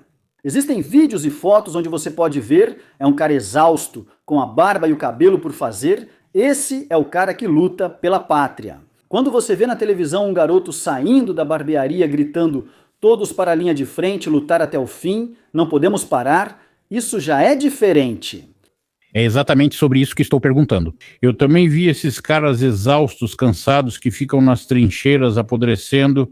Sim, e ao mesmo tempo eles veem sim aqueles mesmos garotos de barba, mas já outros, né, com aquela barba estilizada de barbearia, como você disse, em algum lugar lá na Alemanha ou sei lá, na Polônia, né? Que ficam falando sobre se deve lutar ou não, se são patriotas ou não são patriotas. Ele vê como, por exemplo, bom, talvez não em Kiev, claro, mas antes disso, talvez até em Kiev. Enquanto as pessoas se divertiam em restaurantes, ele estava na trincheira sem entender o motivo. Então, o que você acha? Essas pessoas também vão voltar mais cedo ou mais tarde? A gente fala muito sobre a desmobilização e aqueles que estão lutando agora pela Rússia, ou seja, nas Forças Armadas da Rússia, eles vão voltar e não está claro o que vai acontecer depois, mas na Ucrânia vai ser a mesma situação e alguns novamente dizem que isso pode, de certa forma, empurrar e pode começar aquela mesma guerra civil na Ucrânia. Vou dar um passo atrás agora. Tivemos um pequeno mal-entendido. Me referi aos garotos de uniforme militar da barbearia que aparecem apenas para as câmeras. Em Israel, militares não aparecem na televisão, isso é proibido, mas aqui virou culto ao ódio. Agora, sobre a sua pergunta, eu nunca ouvi aquele tal homem comum dizer isso. Provavelmente isso o incomoda lá no fundo, mas não há ódio por essas pessoas, porque quem permite essa situação são os políticos. Hoje de madrugada publiquei um vídeo de Bukovel, o famoso resort de esqui na Ucrânia. Sim, claro. Que está simplesmente lotado de milhares de homens que vieram descansar. Isso não é uma guerra existencial. Não digo que seja desnecessário, ruim ou errado, mas isso é negócio, política e precisa parar. Os shows estão acontecendo a todo vapor, o campeonato de futebol continua, campeonatos de outros esportes também. Algo está errado. E esses aqui que... Mas eles veem tudo isso. Aqueles que estão nas trincheiras agora. Vou explicar de outro jeito. Minha experiência e a dos meus conhecidos, converse também com os seus. Se você ligar para a linha de frente, para um homem de verdade que foi defender a pátria e não busca aparecer nas câmeras por benefício. 9 em cada 10 vão dizer, faça de tudo para não vir para cá. E dizem isso desde os primeiros dias. Comandante doente, canibal, isso está errado, isso não existe, tudo é por conta própria. E o que vem depois? Esses caras buscam a paz sem perder o patriotismo e são respeitados na sociedade. É só visualmente difícil de distinguir, porque todos estão assustados com o centro territorial de recrutamento. Isso foi feito pelo Estado. Aqui não são culpados nem os militares, nem os civis. Isso foi feito pelo Estado. Canalhas! No nosso país, o exército nos primeiros 6 meses era algo incrível. Bem, eu não sei, os militares eram praticamente idolatrados. E tudo foi estragado pelo Estado. E esses que vêm aqui para descansar. Eu estava contando agora há pouco que esse lugar está lotado, né? Como é mesmo o nome desse lugar, mais uma vez? Bukovel, estação de esqui no oeste da Ucrânia. Bukovel. Denise, de onde são essas pessoas? Da Ucrânia. Caras sob proteção, privilegiados, que ganham dinheiro com a guerra, inclusive. Muitos privilegiados. Não pense que são poucos, há muitos. Alguns ganham pouco e outros muito dinheiro. Vou contar um caso da vida real. Primavera de 2023. 2023, a guerra já dura 1 ano. Um cara comum compra o 6º, o 7º apartamento na cidade de Kiev, que está ligada à linha de frente. Já naquela época. Por isso, para muitos é isso mesmo. Ele vai falar diante das câmeras sobre heroísmo, sobre a necessidade de resistir firmemente até o fim, mas na verdade isso é vantajoso para ele pessoalmente. Ele se encontrou e ganhou dinheiro. Por favor, me diga. Já existem declarações do presidente Trump e reação do Putin? Pergunte ao Denis. Vocês comentam eventos de anteontem, antes de Vancouver, e como dizem para o Girafa, só chega depois de 3 dias. Quais declarações já existem sobre o presidente Trump, Denis, e como Putin reagiu? Estou abrindo aqui na sua frente e não vejo nada. Nós discutimos isso hoje. Sim, discutimos isso hoje. As últimas declarações foram ontem com Netanyahu. E sobre o que essa pessoa escreve? E a declaração de Peskov, sim, que absurdo é esse? E também o fato de que Zelensky esteve ao mesmo tempo que Netanyahu na casa do Trump. Eu não sei, Denis, você já perguntou se isso é coincidência ou combinado? Não, é coincidência, mas posso destacar outra coisa. Teve um episódio em que, numa coletiva de imprensa, o presidente Trump disse a seguinte frase: Putin quer ver uma Ucrânia bem-sucedida. E Zelensky começou a rir e começou a fazer suas caretas do jeito que só ele sabe fazer. Ontem teve um episódio parecido quando ele disse a Netanyahu: eu respeito o presidente Erdogan, Trump fala por si mesmo e o presidente Erdogan respeita Israel e Netanyahu. Mais ou menos assim, Netanyahu simplesmente fica parado e assiste a isso. Acho que todos sabem que Erdogan não gosta de Israel nem de Netanyahu, mas Netanyahu é um estadista. Alguns gostam dele, outros não, mas ele age corretamente. E quando você faz caretas, vou te contar algo. Sabe o que aconteceu na Ucrânia no fim da coletiva de Trump e Zelensky? Foi no final que aconteceu e eles conversaram. No final foi colocado na transmissão: navio russo, vai pra lá. Aquela frase famosa. Isso eu ouvi. Fale sobre isso, Denis. Então por que fazer isso? Simplesmente porque isso ajuda o mundo em geral, mas para que fazer isso? Mas a sociedade fica em êxtase, em entusiasmo. Negociações de paz. Pessoa mais influente do mundo diz estar pronta para visitar o país. Esses idiotas comemoram. Navio de guerra russo, vá para lá. Isso foi importante, mas não agora, quando estamos perto da paz. Para quê? Para incitar. As pessoas se alimentam disso, viciadas em valores tradicionais, como Putin fez na Rússia. Somos grandiosos, temos um míssil nuclear e vamos reduzir todos às cinzas. Aqui é igual. Somos um país falido, sem recursos ou aliados, com quilômetros de cemitério e perdemos 25% do território. Mas que o navio russo vá. Sim. Sim, infelizmente. Tudo isso, essa parte, o que você acabou de dizer, eu vi esse trecho quando Zelensky. O que você acabou de contar, Zelensky sorri ironicamente e faz questão de mostrar que o Trump está falando bobagem. E o Netanyahu, quando estavam falando sobre o Erdogan, ficou completamente impassível. Isso mostra que o Netanyahu entende o que é política e diplomacia, enquanto o Zelensky não muito. Ele entende diplomacia e as consequências de seus erros agora. Se trouxer o Trump ou fizer caretas, tipo, você não é o Erdogan, esse cara é um canalha. Isso vai agravar e escalar o conflito. Isso é necessário para Israel? Não. Eu estaria arriscando-se o país, por isso Netanyahu não faz isso, mas para Zelensky isso não importa. Entenda? É claro que Putin não quer uma Ucrânia bem-sucedida. Trump fala assim porque precisa agradar ambos os lados, mas não pode sair. Nas negociações, ele pode dizer: Putin é um canalha, Zelensky é legal, precisamos de paz. Mas vai elogiar ambos, pois esse é o papel do mediador. É isso que a situação exige hoje, tanto em Israel, quanto entre Gaza e Israel e no mundo muçulmano em geral. Claro. Claro que não, sem dúvida, é assim, sem dúvida. Só tenho uma dúvida em toda essa situação, se for sobre esse navio russo, e em geral, ou seja, as pessoas comuns, o povo ucraniano, eles deveriam querer o fim da guerra, não aqueles que lucram com a guerra. Eu entendo que existem essas pessoas, provavelmente não são poucas, mas também existem outras. Como essas pessoas se comportam hoje em dia? Aqui, uma coisa não exclui a outra. A esmagadora maioria. Simplesmente a esmagadora. Mas Trump cita o número de 91%. Aliás, em Mar-a-Lago ele mencionou que 91% dos ucranianos são a favor da paz. Algo em torno desses números. Mas isso não exclui o fato de que, por pura tolice, essa pessoa ainda se sente especial. Quando ele ouve essa frase. Ou quando Zelensky diz que você morra, Putin. Somos incríveis, mas ao mesmo tempo me deem dinheiro. Zelensky foi à Fox News, o que ele falou? É até engraçado. Putin tem que nos dar dinheiro e nós é que devemos decidir como usá-lo, todos têm que nos dar. Concordo que a Rússia deve pagar a Ucrânia, mas não acredito nisso. Só confio no fundo que Trump propõe, retirando 100 bilhões para a reconstrução da Ucrânia. Achar que Putin pagaria reparações voluntariamente é até engraçado. Para Zelensky, Europa e América dão, mas Putin não.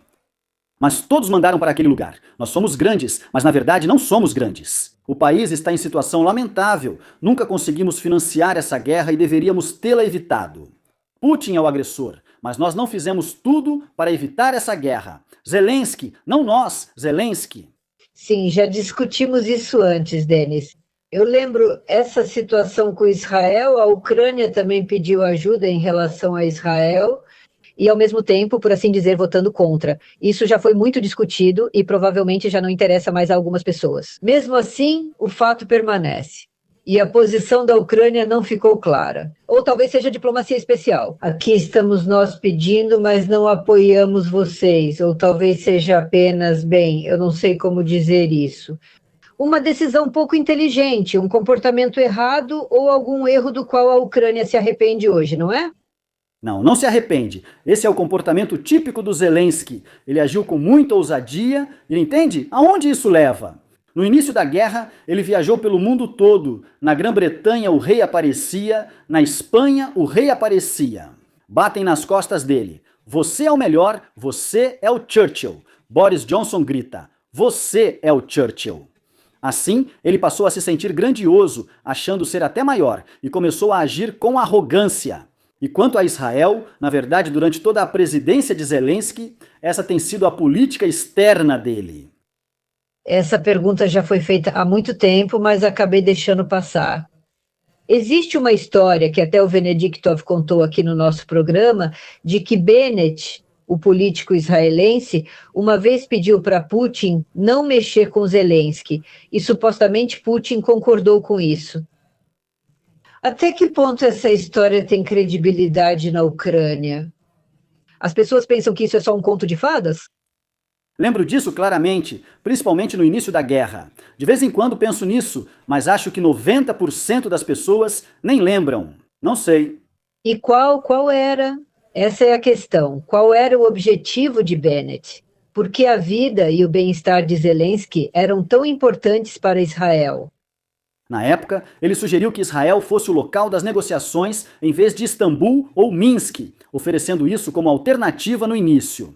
Eu não sei, a política do Bennett eu não gosto, mas provavelmente, em uma sociedade civilizada, se você tem oportunidades, recursos, conexões, muitas pessoas realmente tentam ajudar de verdade. É só que ele não gosta do fato de que está acontecendo uma guerra. Talvez haja ainda algumas nuances, mas, por exemplo, eu não vejo nada de surpreendente para mim que Israel se ofereceu como mediador. Eles têm relações com a Rússia? Bem, tinham relações melhores, tinham suas próprias relações com a Rússia.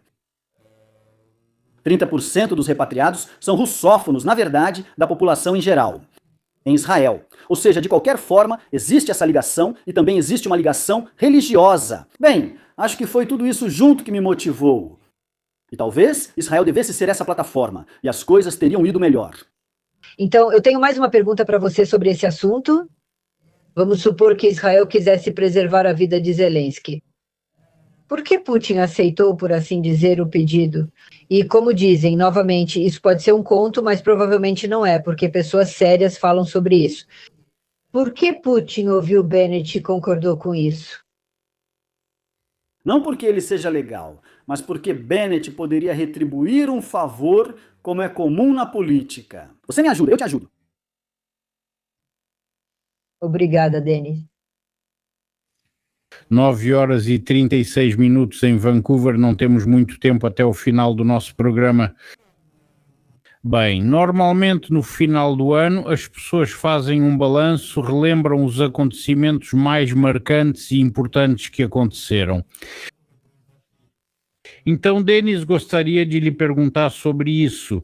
Na sua opinião, qual foi o evento político mais marcante para você pessoalmente neste ano que está terminando?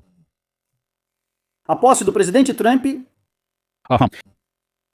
Sim, acho que para mim também. Então, a próxima pergunta, a resposta já está clara. Quem, na sua opinião, foi o personagem político mais marcante deste ano? Javier Milei. É interessante assim, né? Que, aliás, está na minha camiseta. Acho que Donald Trump vai responder, mas porquê? Eles estão juntos, mas mesmo assim também entendi o motivo. Sim, ele está em situação bem pior e mais complicada que Trump. Na verdade, é um caso único. Decepção, Denis. Qual foi a principal decepção em quem você se decepcionou neste ano, quero dizer, entre os políticos?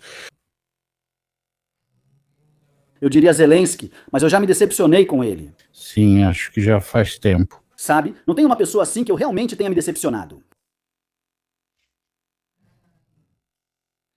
E qual evento deste ano você esperava, mas não aconteceu? Eu esperava que neste ano fosse assinado um acordo quadro, que desse tempo de fazer isso. Aham. Olha, Denis, vou te dizer uma coisa. Aqui estão dizendo que a gente fala besteira paga, que o que a gente fala é bobagem para esses idiotas, mas a gente não fala isso todo dia. Mas por que paga? Olha, sabe no que eu estou pensando? Quando esses idiotas escrevem que é paga, eu fico pensando de quem eles estão falando, de você, de nós, e quem está te pagando. Eu não me importaria se alguém pagasse, e você provavelmente também não. Mas por que que isso é tão relevante? E eles acreditam tanto nisso e continuam promovendo essa ideia de que as pessoas são pagas? Primeiro julgam por seus padrões, no espaço pós-soviético, tudo funciona assim. Quando alguém surge na mídia e diz algo contra-revolucionário ou extraordinário.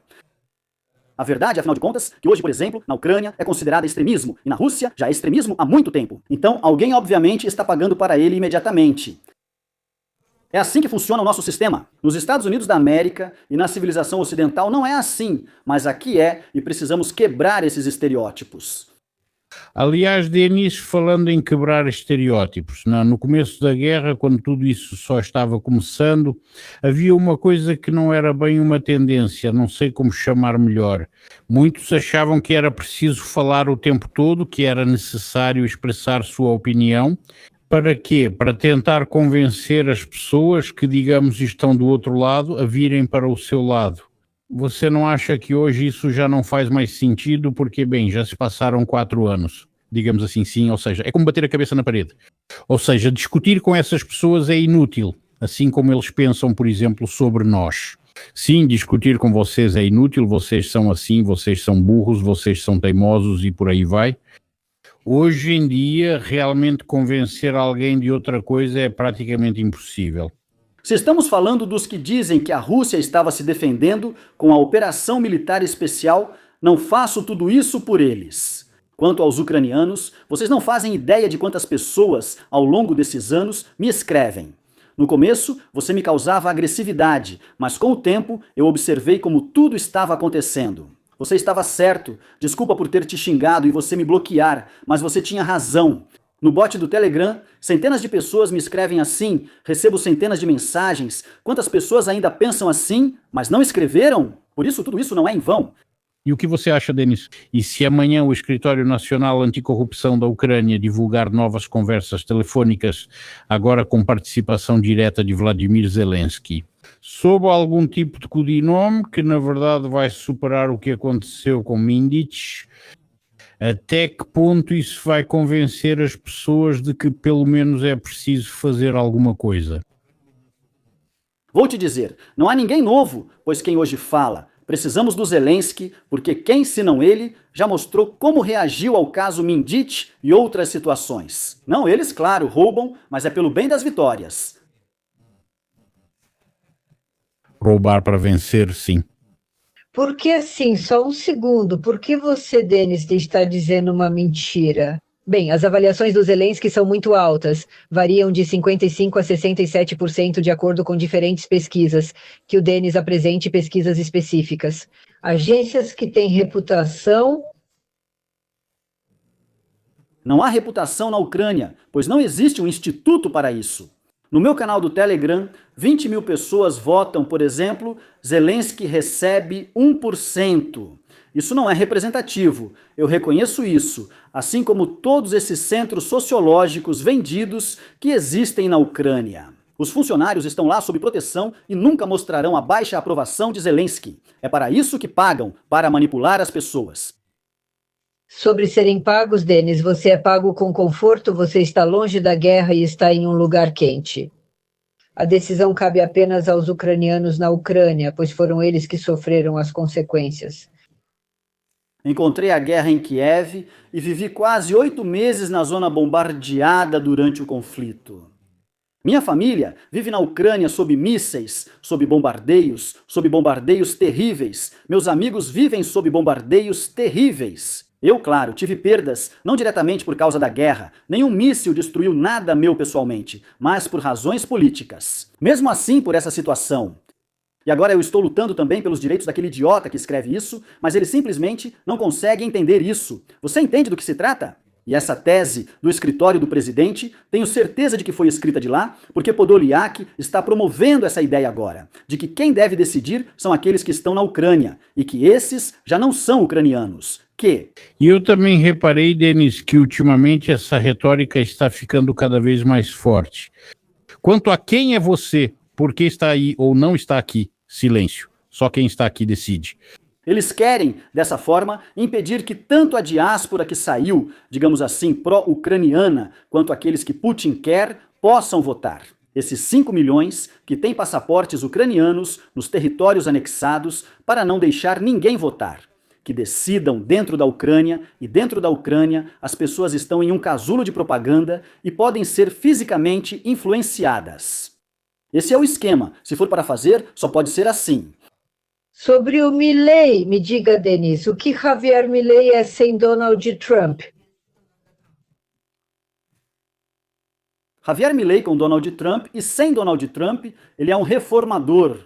Os números falam por si mesmos, é só olhar os dados. Como a inflação caiu, o crescimento do produto interno bruto, a Bolsa de Valores da Argentina, a redução percentual dos pobres em relação aos ricos e assim por diante. Posso passar uma hora listando isso tudo.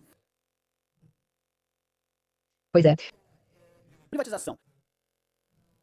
Gostaria de ver uma conversa do Denis com alguém que seja cético em relação ao libertarianismo, por exemplo, o filósofo Andrei Baumister, para entender melhor se o libertarianismo é adequado para a Ucrânia.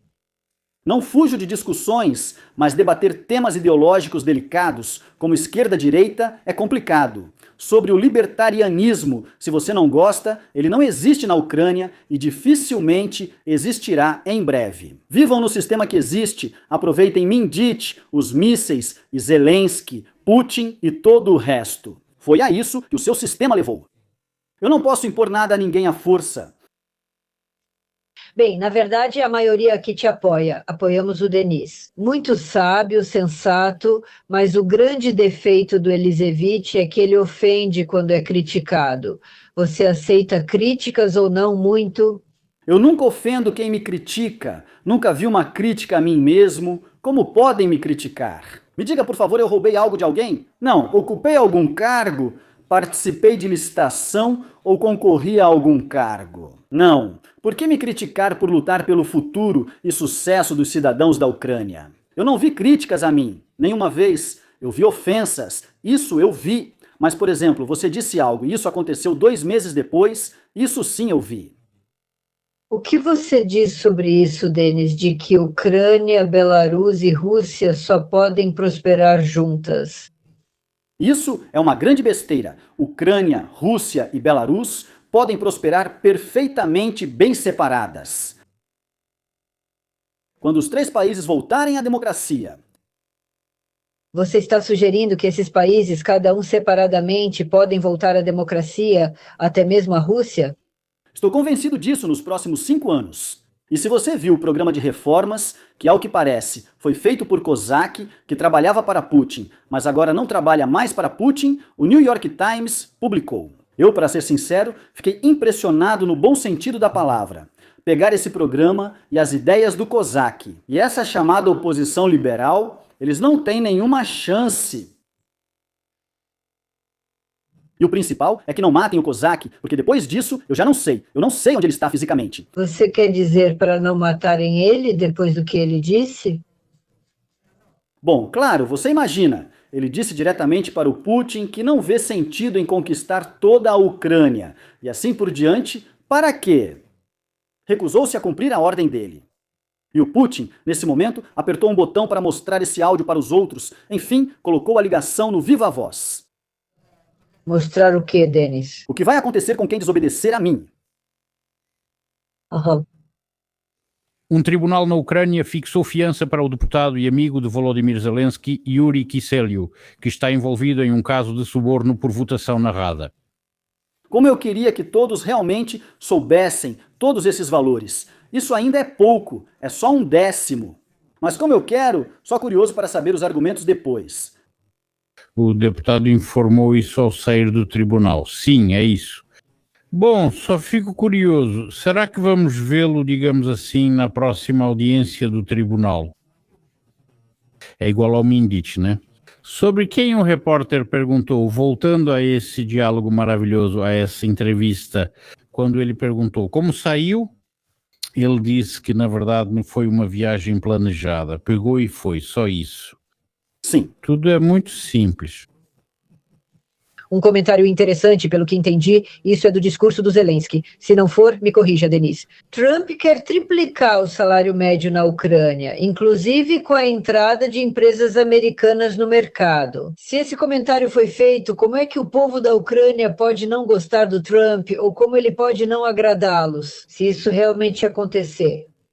Vou ver a entrevista do Zelensky inteira. É curta. Talvez a Fox News tenha dito isso. Não vi nas citações, mas tenho certeza que Trump falou algo parecido. Estou muito feliz que no último mês, Rubio, Kushner, Witkoff e o próprio Trump tenham declarado o super sucesso da Ucrânia. Possivelmente, é claro, ainda teórico, no aspecto econômico. Isso me deixa muito feliz. O que dizem na Ucrânia, até deputados de Zelensky, mostrei na minha transmissão. Tem a Mariana Bezuglaya. Ela procurou a principal propagandista da Ucrânia, Natalia Moziashuk, e afirmou: a Ucrânia nunca mais será a mesma, aqui não haverá economia, vida ou nada. Nós seremos um grande Israel, só que como ela vai ser um grande Israel, ela realmente não explicou, tendo esse território desse jeito. E o que significa que eles serão um grande Israel? Me explica, Denis. Eles não percebem que o produto interno bruto de Israel é 4 vezes maior que o da Ucrânia, um país economicamente muito bem sucedido. Para eles, Israel é tipo um país que se fechou, fica quietinho e está sempre em guerra, e as pessoas lá vivem todas com medo. Mas isso está longe de ser verdade. Olha, você acha mesmo que hoje, com tanta informação disponível com a internet, as pessoas ainda podem pensar que Israel é esse país fechado, pequeno, onde todo mundo tem medo e ninguém vive de verdade? Alexandra, isso também é um mistério para mim. Ainda entendo quando era o Goebbels que trabalhava para o Hitler. Antes, sem internet era fácil enganar. Agora parece que as pessoas gostam de ser enganadas e acreditam em tudo. E mesmo assim, vou te dizer até uma pessoa que não é burra, quando passa anos nesse tipo de bolha, nesse ambiente, e tudo é assim. Isso mesmo assim, de alguma forma vai minando o bom senso aos poucos. Quer dizer, no sentido negativo, vai matando o bom senso. Bom, eu entendo, mas Israel, que é conhecido por inovações, medicina e sucessos incríveis, de 60 empresas hoje relacionadas à inteligência, 16 são israelenses. Eles não podem fingir que não sabem, né, Denis? Não moram numa floresta. Não, muitos desconhecem as startups que depois vão para a Nasdaq. A propaganda fez eles pensarem que Israel é só militarismo. Aham, e esse projeto, hoje a gente falou sobre isso com você, essa nova casária. Isso é mais uma piada na Ucrânia ou é considerado um projeto sério? Não, para pessoas normais, isso é, com muito esforço, digamos, uma piada. Mas uma parte desses malucos realmente acredita nisso. Bem, a internet ajuda, claro, a espalhar isso. Eles formam seus próprios grupos de interesse assim. Sim, tipo que os judeus querem tomar a Ucrânia, né? Você, Denis, acabou de dizer, quando Alexandra e Denis perguntaram, que você não foge da discussão. E o que dizer de Sergei Lyubarsky?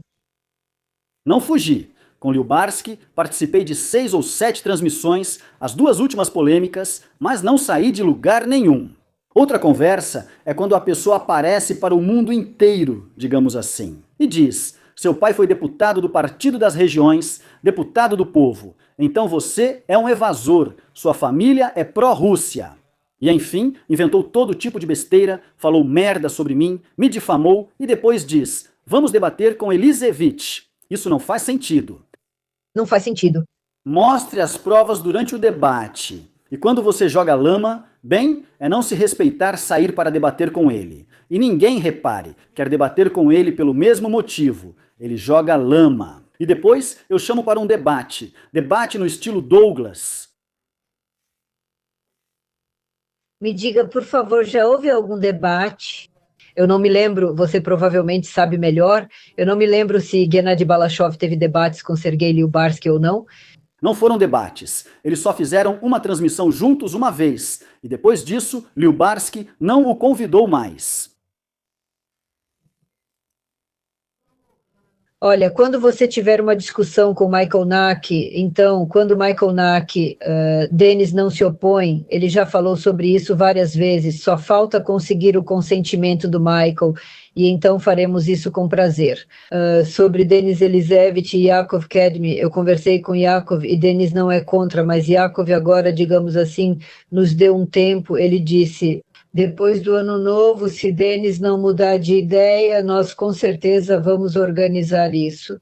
Denis deu, ou você deu uma entrevista para o Dudi? Ah, bem, ninguém vai chamar o Exact. E mais uma coisa, por que à toa assim? Também acho que é à toa, mas onde?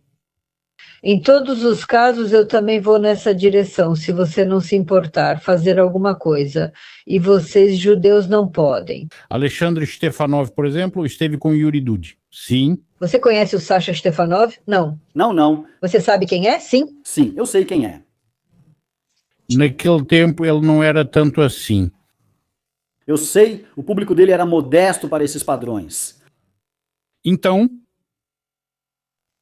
Bem, aqui é sobre bem sim, os judeus querem dominar. Sobre nós. Depois não se esqueça. Sim, Denis falou corretamente. Quando for ao Dudi, venha até nós. Este é Alexei Alexeyevich Venediktov, que esteve com o Dudi. Quando alguém vem até nós com prazer, fico muito feliz, mas não me lembro quem mais. Denis esteve com o Dudi, depois veio até nós, assim como o Alexei Venediktov logo em seguida. Segue a entrevista com o Dudi. Na próxima será conosco. Svetov. Ah, foi o Svetov Sobchak. Não foi ele. Sim, foi o Svetov Sobchak e o Kashin também esteve com mais alguém, com a Gordieva. Não, ele não esteve lá. Ou foi a Latinina, eu não lembro, por assim dizer, ou a Latinina não era a Latinina. Não era a Latinina? Bem, por assim dizer... Tempo. Bem, não importa, né? Denis, querido, quero te parabenizar pelas festas que estão chegando. Ano Novo está quase aí, o Natal acabou de passar, seu aniversário também foi há poucos dias. Eu entendo que você não comemorou com sua família, que está na Ucrânia, porque você... Bom, claro. Isso provavelmente foi assim, né? Por vídeo, provavelmente algo assim. A gente provavelmente conversou. Algo assim. Sim, obrigado. Denise, eu quero muito que você comemore seu próximo aniversário, que é em dezembro. E não como estamos comemorando agora, mas de um jeito normal, para que vocês possam se abraçar. Obrigada. Obrigada à sua família na Ucrânia e a que está com você nos Estados Unidos. E hoje você falou sobre quando te dizem para fazer isso ou aquilo, tipo vá para a linha de frente ou vá para Israel. Bem, enfim, todo tipo de besteira. Me surpreende como você, talvez até fique irritada, mas reage de uma forma muito inteligente e se comporta bem. Será que é porque você já criou uma casca, digamos assim, ao longo desses anos e por isso consegue reagir desse jeito? Ou é porque você sempre pensa em como reagir para não fazer aquelas caretas que outros ucranianos fazem? Eu me acostumei, vou dizer sinceramente, eu me acostumei. Obrigado pelos votos, eu também parabenizo você, Denis, toda a audiência, inclusive os haters, mas eu me acostumei, já ouvi tantas besteiras, maldades, sabe? Quando não há um comprometedor real, as pessoas inventam, então não. Mas vejo quando você chega como agora. Denis falou que havia lá 2.000 ou 2.500, 2.600, 2.800, chegava a 3.000. Quem assistia ao vivo, alguém comentou que isso nunca aconteceu aqui. Por que não teria acontecido? Razin veio, Shevchenko também, e houve debates. Mas que Denis Elisseyevich é popular nesse canal, disso não há dúvida. Eu mesma já vi. Nosso colega Lyosha Stepanenko fez vídeos separados, os seus também estão lá. Por exemplo, em um dia já são 20, 30, 40 mil visualizações. Para você isso nem é número, pois no seu canal 100 mil assistem ou mais. E essa é a resposta para a pergunta sobre o quão importante e interessante é o que Denis Elisseyevich fala, ou não tanto, independentemente do que alguém escreva por aí. Por isso, desejo crescimento para o seu canal. Inscrevam-se no canal do Denis Elisseyevich, aliás, eu acho que vocês não vão se arrepender, no Radiov. Eu também vou me colocar no Radiov. Inscrevam-se, já faço a propaganda. Muito obrigada, Denis. Muito obrigado, Denis. Feliz ano novo, tudo de bom. Obrigado, obrigado.